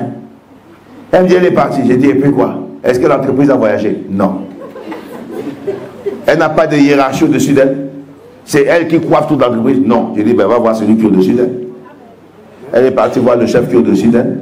En disant, il a refusé de me signer. On lui a signé. Et elle a voyagé. Pourquoi? Mon pasteur m'a dit que je vais voyager.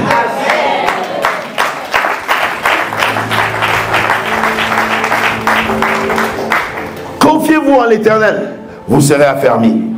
Confiez-vous en ses prophètes, vous réussirez.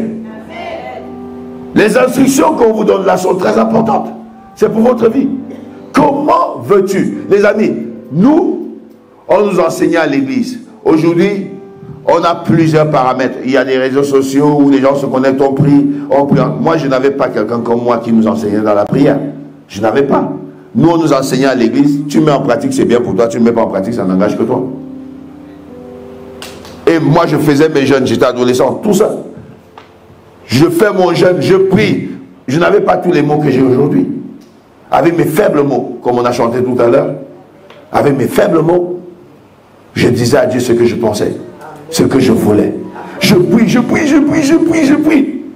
Parce que je savais que ma vie était devant moi. Vous vous imaginez, j'étais encore adolescent, mais ma destinée était déjà entre parenthèses. Je questionnais ma destinée. J'étais encore ado. Je n'avais pas d'autre choix que celui d'être un acharné dans la prière. J'ai commencé à prier. Personne ne va t'aimer plus que toi-même. Et personne ne fera mieux pour toi ce que tu peux faire pour toi. J'ai envie de m'en sortir. Tu veux t'en sortir, donne-toi les moyens de t'en sortir. Dire je veux m'en sortir ne veut pas tout dire. Ce n'est pas la finalité. Vouloir, tout le monde veut. Vous savez s'il ne fallait que vouloir. Mais les amis, vous savez ce que tout le monde veut chaque jour? Il faut se donner les moyens d'y arriver. Rien n'est facile dans la vie. Je dis encore, rien n'est facile dans la vie. Rien. Ne crois pas que la vie, ouais, la vie c'est un fleuve, comment vous dites ça? Un fleuve tranquille, c'est pas ça. La vie, c'est pas ça. La vie, c'est des bagarres. Tu finis une bagarre, prépare-toi pour engager une autre. Je dis souvent au commando, nous, on s'élève comme des footballeurs. Vous avez déjà vu un footballeur qui marque un but, s'élève pendant 50 minutes. Vous avez 1 minute pour célébrer là. La seconde d'après, ça doit reprendre. Ne célébrons pas trop les victoires et ne pleurons pas trop dans les défaites. Sachons nous relever très vite pour continuer la bataille. Rien n'est facile dans la vie. Rien. Rien. Rien n'est facile. Même l'argent facile n'est pas facile. Les gens qui aiment l'argent facile. L'argent facile, vous voulez que je vous explique l'argent facile? L'argent facile, c'est soit il faut voler, soit il faut être escroc, soit il faut avoir le porte-monnaie magique. Voilà l'argent facile, n'est-ce pas? Ben, pour être un voleur, il faut être un grand stratège. Ça veut dire que tu dois aller étudier l'endroit où tu vas aller voler tous les jours. Et puis quand tu vas voler, tu prends le risque déjà content. On va te mettre les mains derrière. Et qu'on a été incarcéré. Et pour les pays comme nos pays en Afrique, tu prends le risque qu'on te tue. La vindicte populaire. Si tu es un escroc, tu ne sais pas qui tu vas escroquer. Tu vas aller escroquer quelqu'un qui a des fétiches. Tu vas devenir fou. Ou tu vas mourir. Si tu prends le porte-monnaie magique, ils vont te demander aussi d'aller trouver une folle, d'aller avoir des rapports intimes avec elle, sur le cimetière, dans un cimetière, sur la tombe de quelqu'un que tu ne connais pas. Et puis tu ne connais pas tous les esprits, ils vont sortir également sur toi. Et à la fin de la journée, tu vas payer cash. Ça veut dire qu'il n'y a pas 3 options, il n'y a que 2. Soit tu deviens fou, soit tu meurs. Dites-moi où est facile, l'argent facile. L'argent facile n'est pas facile. Et je crois que l'argent facile même c'est le plus difficile des argents. C'est l'argent le plus risqué qui soit. Rien n'est facile dans la vie. Tu vas voir ces gens-là, ils vont danser dans la brousse la nuit. Et on est ici, nous, on est en train de prier, quelqu'un en train de danser avec des danses ritualistes. À 3 h du matin sur un cimetière. Pour chercher l'argent facile. Rien n'est facile dans la vie. Écoute-moi bien, rien n'est facile dans la vie. Mais c'est pas parce que c'est pas facile que c'est pas possible. C'est peut-être difficile, mais c'est possible. La foi ne rend pas les choses faciles, la foi rend les choses possibles.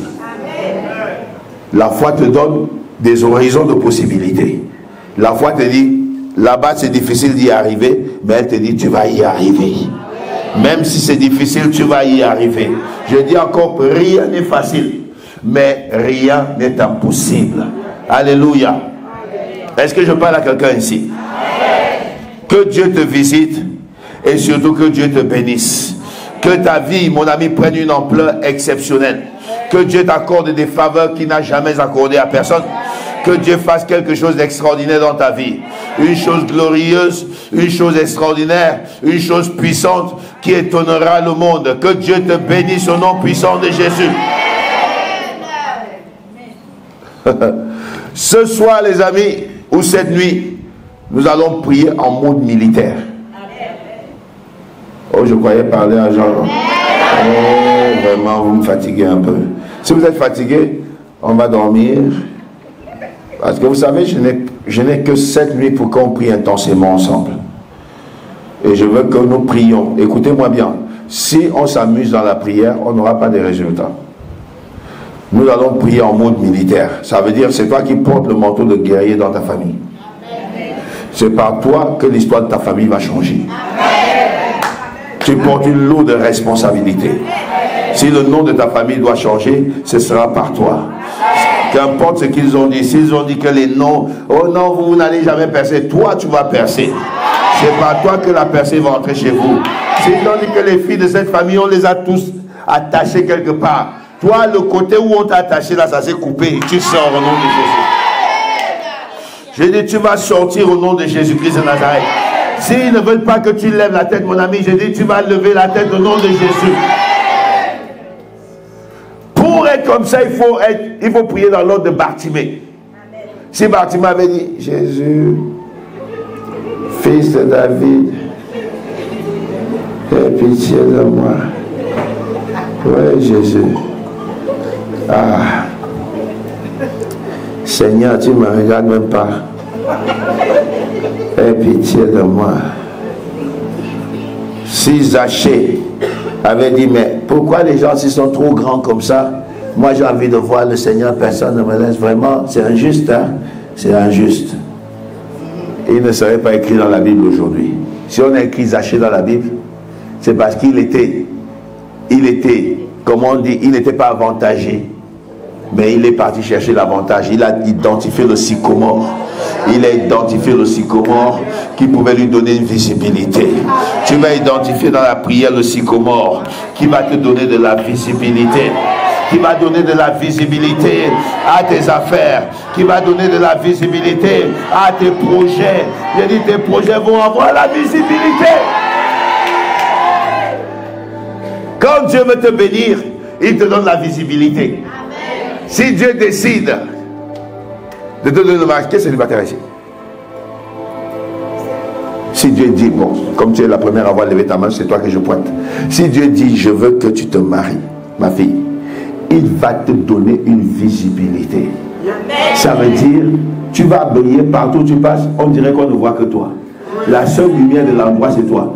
Écoutez-moi bien, quand le diable veut te freiner, il t'enlève la visibilité.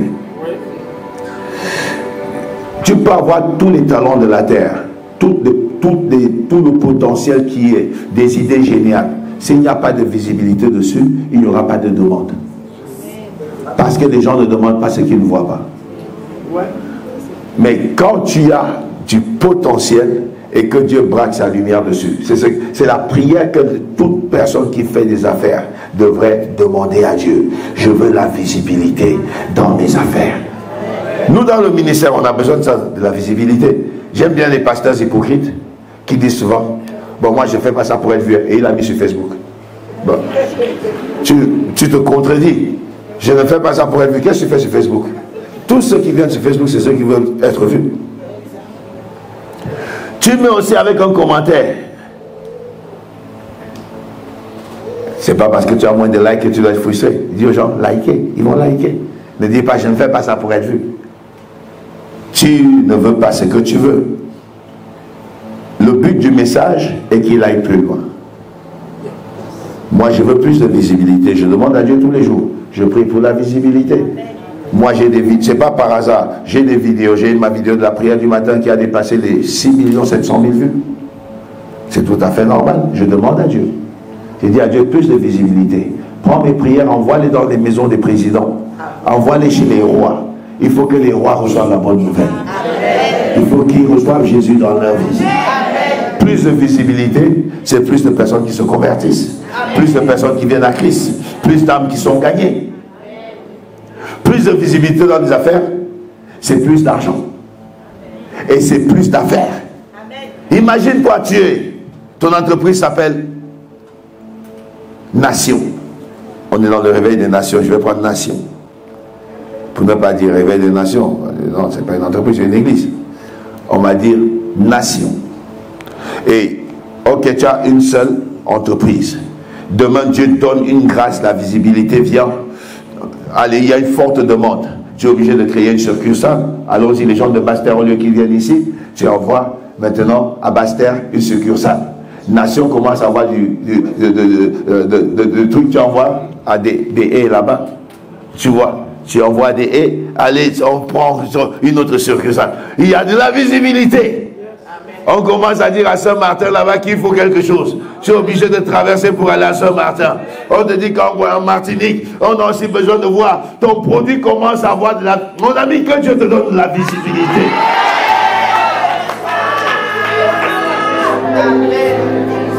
Jésus a dit, vous êtes la lumière du monde. Une ville située sur la montagne ne saurait être cachée.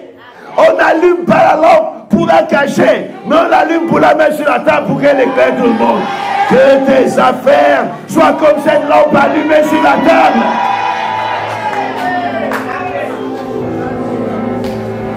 Que Dieu te donne une grande visibilité, une visibilité globale. Je dis que tu ne sois plus local, mais que tu deviennes global. Bâtis une entreprise ici. Viens bâtir la même entreprise en métropole. Traverse, va en Afrique. Va en Amérique. Bâtis une entreprise extraordinaire. Que Dieu te donne la visibilité. Je dis que Dieu te donne la visibilité. Que tous les pouvoirs sataniques qui combattent ta visibilité meurent au nom de Jésus. Amen. On a besoin de visibilité à tous les niveaux. Tu ne peux pas te marier s'il n'y a pas de visibilité. Quelqu'un m'a dit une fois, pasteur, j'ai comme l'impression d'être invisible. Il n'y a même pas un homme qui me drague. J'ai dit, attends, prends ta bouteille d'huile, frotte sur ton visage, tu vas te faire draguer. Et puis il faut savoir maintenant, il faut prier pour le discernement. Parce qu'il y a, quand on jette le filet, on ramasse les crabes, on ramasse les écrevisses, on ramasse tout. Donc, ma fille, maintenant, c'est à toi de choisir le poisson.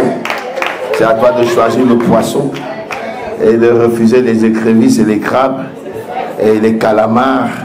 Tu vas confondre le calamar à un poisson. Tu vas confondre le... ne ramasse pas tout. Les moules, non. Tu prends les moules, tu mets de côté. Je veux le poisson. Tu as jeté le filet pour le poisson. Il faut vouloir le poisson et il faut manger le poisson. Je veux la visibilité. Quand Dieu veut t'élever, il t'accorde. Regardez, tout le monde qui est élevé a la visibilité. Il n'y a personne qui est élevé sans visibilité. Tout le monde qui est élevé a la visibilité. Et tout le monde qui a la visibilité est fort. Il n'y a personne qui a la visibilité qui n'est pas fort. Il y a quelqu'un, je suis parti sur une chaîne de télévision, il y a quelqu'un qui me parlait. Il me dit, tu sais, moi je suis sur Internet, sur YouTube, je fais quand même des 100 000 vues. Je dis, ah ouais, c'est bien. Je suis un expert en communication, j'ai formé mes équipes. Il commençait à trop parler. J'ai dit, t'es sur YouTube toi? Il me dit oui. Et il m'avait menti, il n'y avait même pas 100 000 vues. J'ai dit, tu t'appelles comment? Il m'a donné, j'ai tapé tout de suite. Ça fait, aujourd'hui on a les téléphones partout. J'ai dit, viens, je vais te montrer ce qu'on appelle être sur YouTube. J'ai dit, tape Bertrand Rime. Tac, tac, tac. Tac. Il a regardé ma prière. J'étais encore à 6 500 000. Il a dit, c'est quoi ça? J'ai dit, c'est ça, être sur YouTube. c'est pas ce que tu fais là. Moi, je suis arrivé tranquillement, et toi, tu viens en bavardant fortement. Il m'a dit, bon, tu sais, nous, on n'est pas à votre niveau, voilà. J'ai dit, c'est par là que tu devais commencer. Tu vois. Après, il a commencé, on fait comment homme de Dieu, on fait comment homme de Dieu. J'ai dit, prie pour la visibilité. Les gens ont honte parfois de ce qu'il ne faut pas avoir honte. Les chrétiens ont honte des choses qu'il ne faut pas honte. Un chrétien va se dire, si j'ai dit que je veux la visibilité, on m'a dit que je veux me faire voir. Se faire voir et être vu, c'est deux choses différentes. C'est deux choses bien différentes. Ça n'a rien à voir. C'est comme l'orgueil et l'assurance, ça n'a rien à voir. Quelqu'un qui a une confiance, quelqu'un qui a de l'assurance et quelqu'un qui est orgueilleux, c'est deux choses diamétralement opposées. Que Dieu te donne la visibilité. Que tes affaires soient visibles. Que ton potentiel soit visible en entreprise. Que le travail que tu fais dans ton entreprise soit plus visible que le travail des païens. Que ton travail te propulse au nom de Jésus. J'ai développé une nouvelle dimension de prière. Je demande à Dieu que mes ennemis fassent des erreurs qui vont me promouvoir. Comme ça, ils font des erreurs, moi je monte. Quelqu'un m'a dit, le pasteur, s'il a des prières très dangereuses, j'ai dit, je suis dangereux. Il ne faut pas trop chercher à être mon ennemi. Je suis un très bon ami et en même temps, je peux être un redoutable ennemi. Un redoutable adversaire. Donc, on va prier, les amis. Et quand je vais te demander de prier, est-ce qu'il y a quelqu'un qui est venu avec les 4 éléments? Qui a suivi quand j'ai parlé des 4 éléments? Très bien. Fais-moi voir ton eau. Fais-moi voir ta bouteille d'eau. Oh, sortez vos 4 éléments. Yes!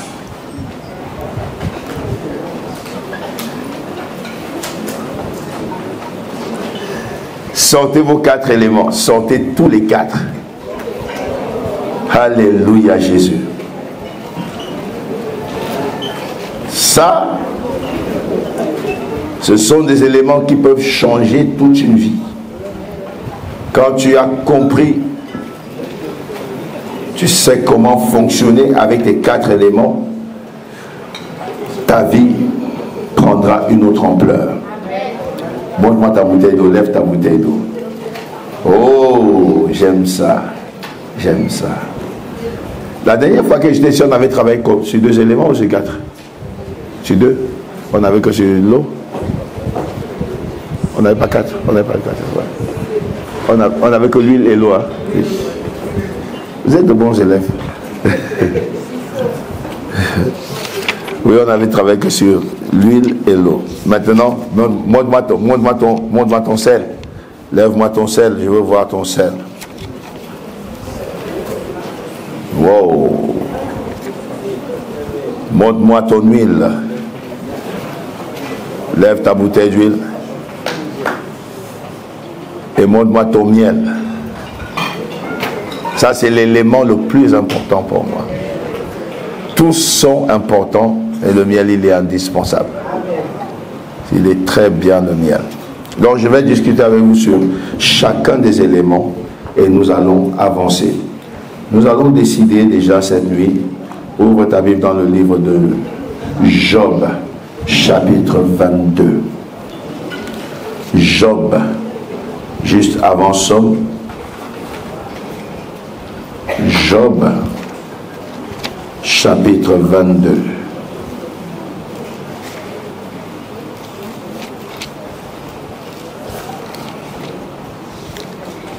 Nous allons prier. Ah, la vie de quelqu'un va changer. Aujourd'hui, nous allons prier et d'ici demain et la semaine prochaine, mon ami, il faut que tu commences à voir des résultats de pourquoi tu es venu ici. Dieu va encourager quelqu'un. Dieu va encourager quelqu'un en lui montrant des résultats avant que la semaine prochaine ne soit terminée. Avant même que ce mois ne termine, tu auras des résultats qui font peur. Job chapitre 22. verset 27. On va commencer au verset 25. Vous avez oublié la leçon, il faut se lever pour lire la Bible. Faisons comme Jésus. Quand tu ouvres ta Bible, pense tout simplement Jésus. Il se levait pour lire la Bible. On va commencer plus haut. La Bible dit... Non, je vais commencer au verset 21. Verset 21. Job 22, 21. La Bible dit, attache-toi donc à Dieu, c'est ça? Et tu feras quoi? Et tu auras la paix. Tu jouiras ainsi. Il y en a qui ne sont pas encore arrivés. Trouvez vite Job, s'il vous plaît. Job 22, 21. Je veux que tous nous soyons dans la lecture. Je veux que tu lises et que tu rentres dans les Écritures. Je veux que tu rentres dans les Écritures. Je veux que chaque Écriture trouve une signification dans ta personne, dans ton cœur, dans ta vie, dans tes affaires, dans tes projets. Que tu comprennes ce que Dieu veut. Il ne faut pas que tu commences à dire, peut-être c'est la volonté de Dieu quand les choses ne marchent pas. Ça ne peut pas être la volonté de Dieu que les choses ne marchent pas. C'est la volonté du diable. Attache-toi donc à Dieu et tu jouiras ainsi. Reçois de sa bouche l'instruction. Vous comprenez? Reçois de sa bouche quoi? Et qu'est-ce qui se passera? Et mets dans ton cœur ces paroles. Tu seras rétabli si tu reviens au Tout-Puissant. Si tu l'iniquité de ta tente, jette l'or dans la poussière, l'or d'Ophir parmi les cailloux des torrents, et le Tout-Puissant sera ton or. Il sera quoi? Ton argent. Il sera quoi? Il sera ton or. Il sera ton argent. Il sera ta richesse. Adieu. Adieu. Adieu. Dieu veut devenir ton or. Il veut devenir ton argent. Il veut devenir ta richesse. Alors tu feras du Tout-Puissant tes délices. Tu élèveras vers Dieu ta face. Et qu'est-ce qui se passera? Tu le prieras et il t'exaucera et tu accompliras tes vœux. À tes résolutions, à tes décisions, à tes décisions, à tes décisions. Résolution veut dire décision. À tes décisions répondra le succès. Sur tes sentiers, qu'est-ce qui brillera? Merci. Sur tes sentiers, la lumière va briller. La lumière va briller. Vienne l'humiliation, tu feras quoi? Tu ne pleureras pas, tu prieras. Oh, m'a trop humilié, je suis humilié. Non. Vienne l'humiliation. Tu ne te lamenteras pas. Tu ne te plaindras pas. Tu ne pleureras pas. Tu ne te cacheras pas. Tu prieras pour ton relèvement. Parce que Dieu veut relever ceux qui ont été humiliés. Que Dieu relève ta tête. Amen. Que Dieu te relève. Amen. Que Dieu te relève. Amen. Dieu secoue celui dont le regard est abattu. Amen. Amen. Asseyez-vous. Attache-toi donc à Dieu et tu auras la paix. Tu jouiras ainsi du bonheur. Voilà ce que Dieu veut pour toi. Dieu veut pour toi la paix. Dieu veut pour toi le bonheur. Dis avec moi, je veux la paix. Je veux le bonheur.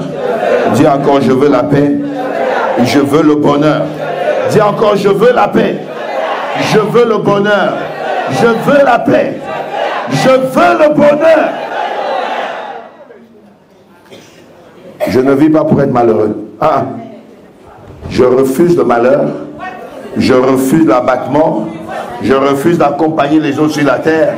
Je refuse. Non, non, non. Je suis venu sur la terre pour être un acteur. Je dois jouer ma partition. Je dois réussir. Je jouerai ma part. Dis avec moi, je ferai ma part.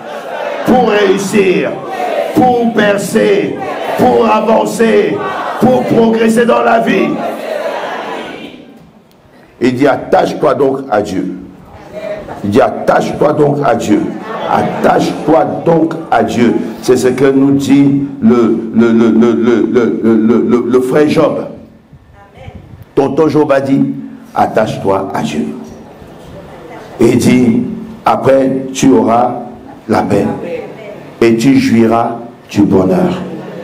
Oh, le bonheur, le bonheur. Imagine-toi, ferme tes yeux 3 secondes, imagine-toi dans le bonheur. Ce qu'est le bonheur.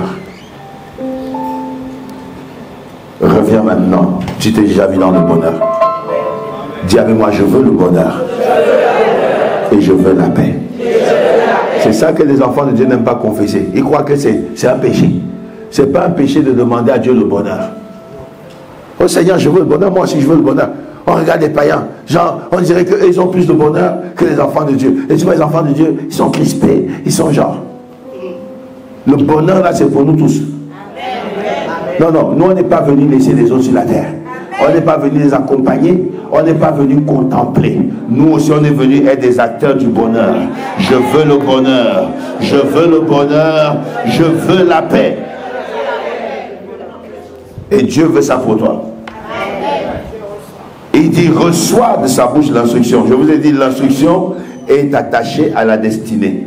Si tu reçois une instruction, l'instruction que tu vas recevoir va déterminer ta destinée. Si tu reçois une mauvaise instruction, tu auras une mauvaise destinée. Si tu reçois une bonne instruction, tu auras une belle destinée.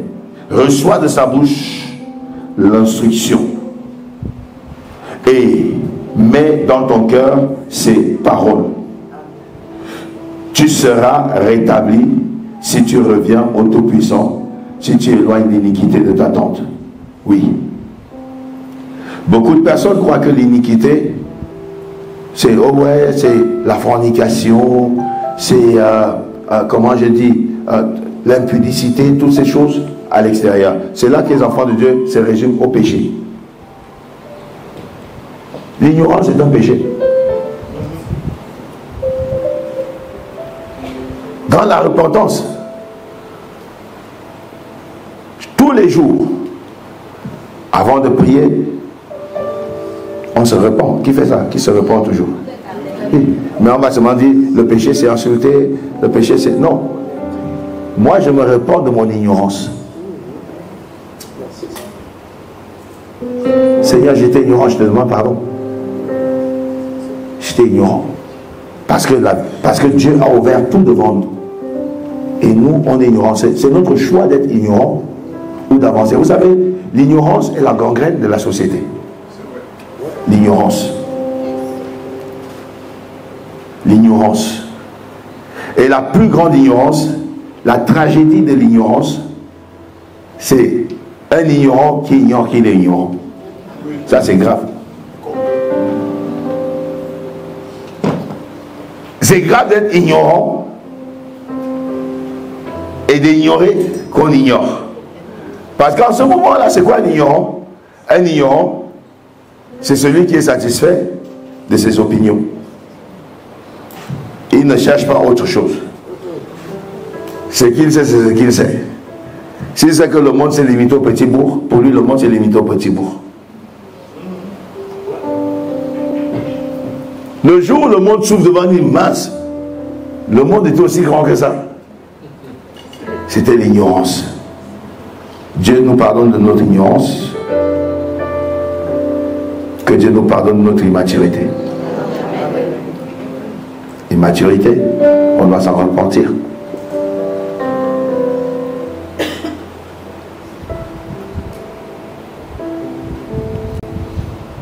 Si tu éloignes l'iniquité de ta tente. Quelqu'un m'a dit une fois, je me suis conservé pour Dieu, je ne sais pas pourquoi. Certaines choses ne marchent pas, ça n'arrive pas, je me suis conservé pour Dieu. J'ai dit, eh wow, hein, t'as parlé, t'as fini. Bon, dans ta conservation pour Dieu, dis-moi qu'est-ce que tu as rajouté pour avancer. Comment ça, pasteur? J'ai dit, mais tu t'es conservé, c'est déjà bien. Mais toi, tu crois que Dieu, dans ta relation avec Dieu, il n'y a que ce côté-là de se conserver que Dieu regarde. Mais tu dois évoluer. Ta mentalité, soyez transformé par le renouvellement de l'intelligence. Ton intelligence n'est pas renouvelée. Comment veux-tu être transformé? Tu vis dans l'ignorance. Comment veux-tu avancer? Parce que c'est ce qui te permet d'avancer, c'est la dimension des informations que tu as. L'homme avance selon les informations qu'il a. Tu ne peux pas aller dans un endroit que tu ne connais pas. Tu ne peux aller que dans des endroits que tu connais. Et quand tu voyages, qu'est-ce que tu fais souvent quand tu voyages? Tu commences à regarder et chercher des informations pour l'endroit où tu vas partir. Vrai ou faux? Si tu veux aller aux États-Unis, ici à côté, tu vas ouvrir, si c'est New York que tu cherches, si c'est Miami, tu vas chercher pour savoir qu'est-ce qu'il y a de bien à Miami, qu'est-ce qu'on peut faire à Miami, quelles sont les activités qu'on peut avoir pendant tout le temps que tu seras à Miami, n'est-ce pas? Tu cherches à savoir ce qui se passe. Donc tu cherches des informations de l'endroit où tu vas. Tu ne peux évoluer que de par les informations que tu as. Si tu n'as pas certaines informations, ça te limite tout de suite.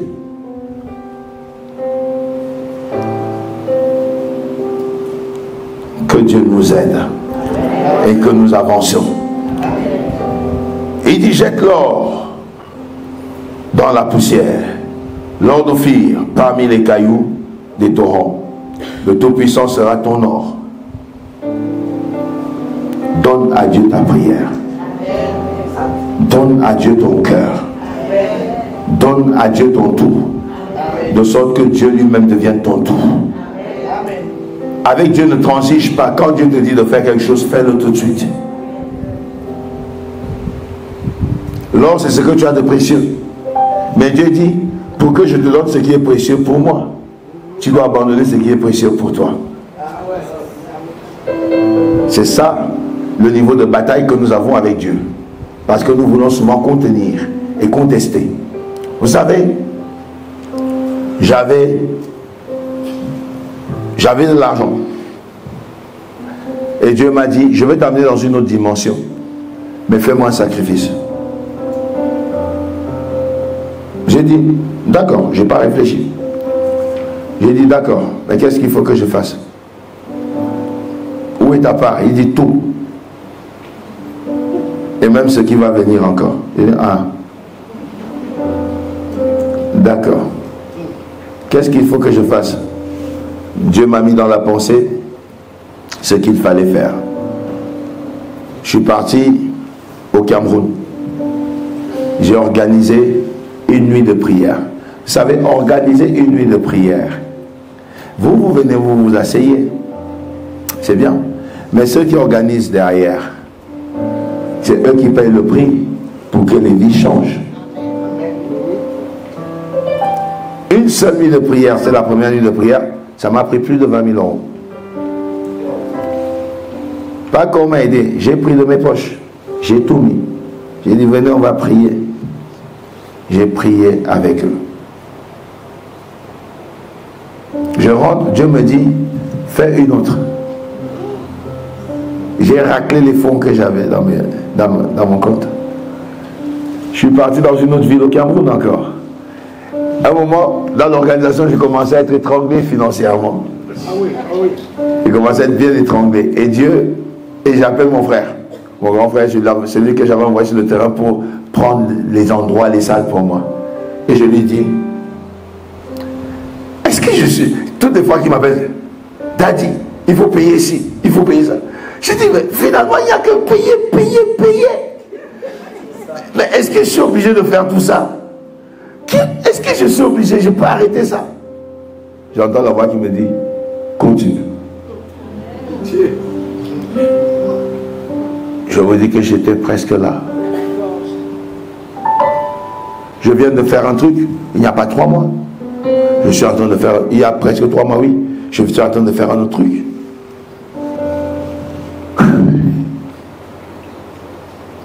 J'ai encore payé. J'ai payé. Je suis arrivé. Dieu m'a dit: refais-le encore. J'ai un ami que j'amènerai ici un jour. Le prophète Francis Ngawala. Il est au Congo. Je l'ai emmené avec moi. J'ai encore payé, ça m'a encore pris plus de 30 000 euros. Et quand c'est comme ça, je parle à ma femme, je dis, tout ce que je veux avoir comme argent, c'est pas pour nous, c'est pour Dieu.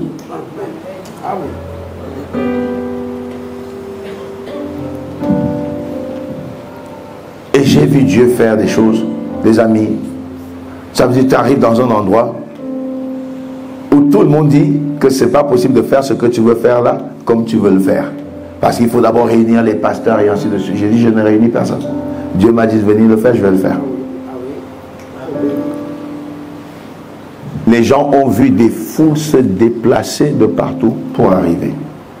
Les âmes ont été gagnées. Il y a une communauté des commandos qui est en feu.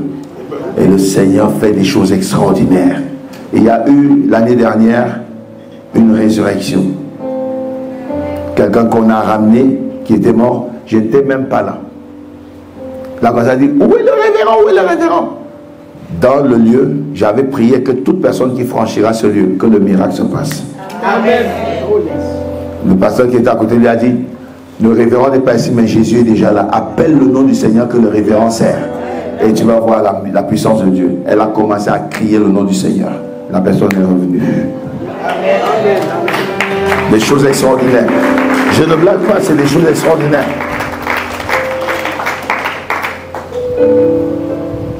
Et Dieu a une manière de t'emmener quand il veut te changer de niveau.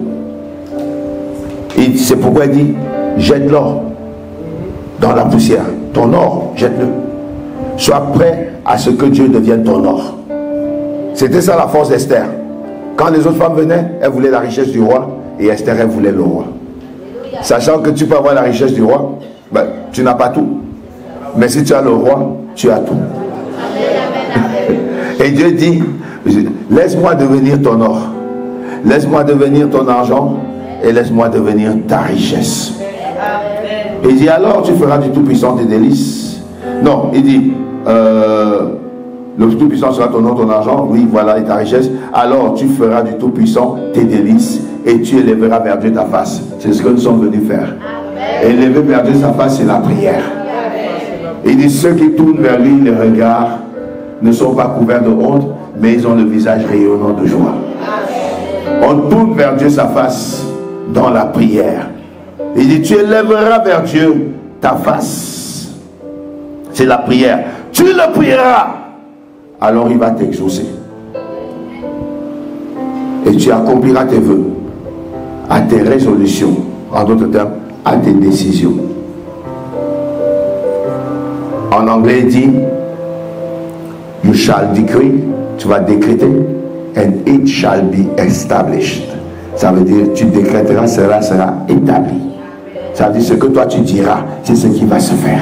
Amen. Dieu dit, à tes résolutions, à tes décisions, il y aura le succès. À partir d'aujourd'hui, lève ta main droite, déclare, à partir d'aujourd'hui, je prends la résolution d'avoir du succès dans tout ce que je fais. Au nom de Jésus, à partir d'aujourd'hui, je prends la décision de réussir dans tout ce que j'entreprends. Au nom de Jésus. Il dit, à tes résolutions répondra le succès. Et sur tes sentiers, la lumière va briller. Si l'humiliation vient, il dit, tu vas prier. Parce que tu es déjà dans la dimension de la prière. Si l'humiliation vient, parce que l'humiliation fera tout pour venir. Il dit, tu vas prier pour ton relèvement. Il n'a pas dit, tu vas te lamenter. Si l'humiliation vient, mon ami, l'humiliation vient te chercher dans ta maison, vient dans tes affaires, vient dans ton travail, vient dans tes projets, que les gens commencent à te regarder en disant, elle pensait qu'elle était la reine de Saba, il pensait qu'il allait devenir quoi? Mon ami, va prier, tu vas te relever, va prier, Dieu va te restaurer, va prier, Dieu va te rétablir, parce que le Dieu qui t'a mis dans cet endroit est capable de faire encore. Tu vas prier, Dieu va t'exaucer. C'est pourquoi nous sommes là. Nous voulons prier pour voir Dieu. Nous voulons voir Dieu changer notre vie. Dieu va changer ta vie. ici dans cette Guadeloupe. Je dis, Dieu va changer ta vie. Tes projets, mon ami, qu'importe le projet que tu as, je te dis, by fire, by force, ça va réussir. Je dis encore, par le feu et par la force, ça va réussir au nom de Jésus. C'est pourquoi je dis souvent aux gens, aie des grands projets, vois grand. Si ton rêve ne te dépasse pas, c'est que ce n'est pas un rêve. Ton rêve doit te dépasser. Il faut que toi, tu regardes dans tout temps, tu te demandes, moi-même je cherche les problèmes. Il faut que tu te regardes, toi, tu dis oui, tu aimes les problèmes. Il faut que ton rêve te dépasse. Si ton rêve n'est pas grand, dès maintenant, là, commence à l'agrandir. C'est le genre de personnes qui disent, je veux juste ma petite case, avec mon petit riz, avec ma cuisse de poulet, un peu de colombo, c'est fini. Voilà toute ma vie. Moi, je ne veux pas vos grandes choses. Il y a des gens comme ça sur la terre. Bon, toi, tu veux seulement ta petite case. Tu veux ton petit riz. Et les autres alors? Parce qu'il faut savoir que quand Dieu te bénit, c'est pour que tu sois dans le confort. 2, pour que tu bénisses ses œuvres. 3, pour que tu sois une bénédiction pour les autres aussi. Oui. Pourquoi le diable t'attaque? Parce qu'il ne veut pas que tu sois dans le confort. Il ne veut pas que les œuvres de Dieu avancent. Et puis il ne veut pas que tu sois une bénédiction pour les autres. Moi, je prie beaucoup pour les finances des gens de l'église. Parce que je ne veux pas qu'on joue avec leurs finances. J'ai dit, c'est vos finances là qui font avancer les choses ici. Si quelqu'un s'amuse avec vos finances, je coupe sa tête. Mesdames, Mesdemoiselles et Messieurs, la mission internationale Foi en Action, MIFA Church, vous ouvre ses portes et est heureuse de vous accueillir dans son assemblée tous les vendredis à 18h et les dimanches à 12h dans des cultes exceptionnels soutenus par des prières atomiques, par des prières sans éducation, par des prières sans protocole. Venez doper votre foi et élever le standard de votre vie de prière. Venez recevoir des enseignements qui vont métamorphoser votre vision de vous-même et de votre destinée. Soyez les bienvenus à la MIFA, l'église où on entre KO et on sort OK.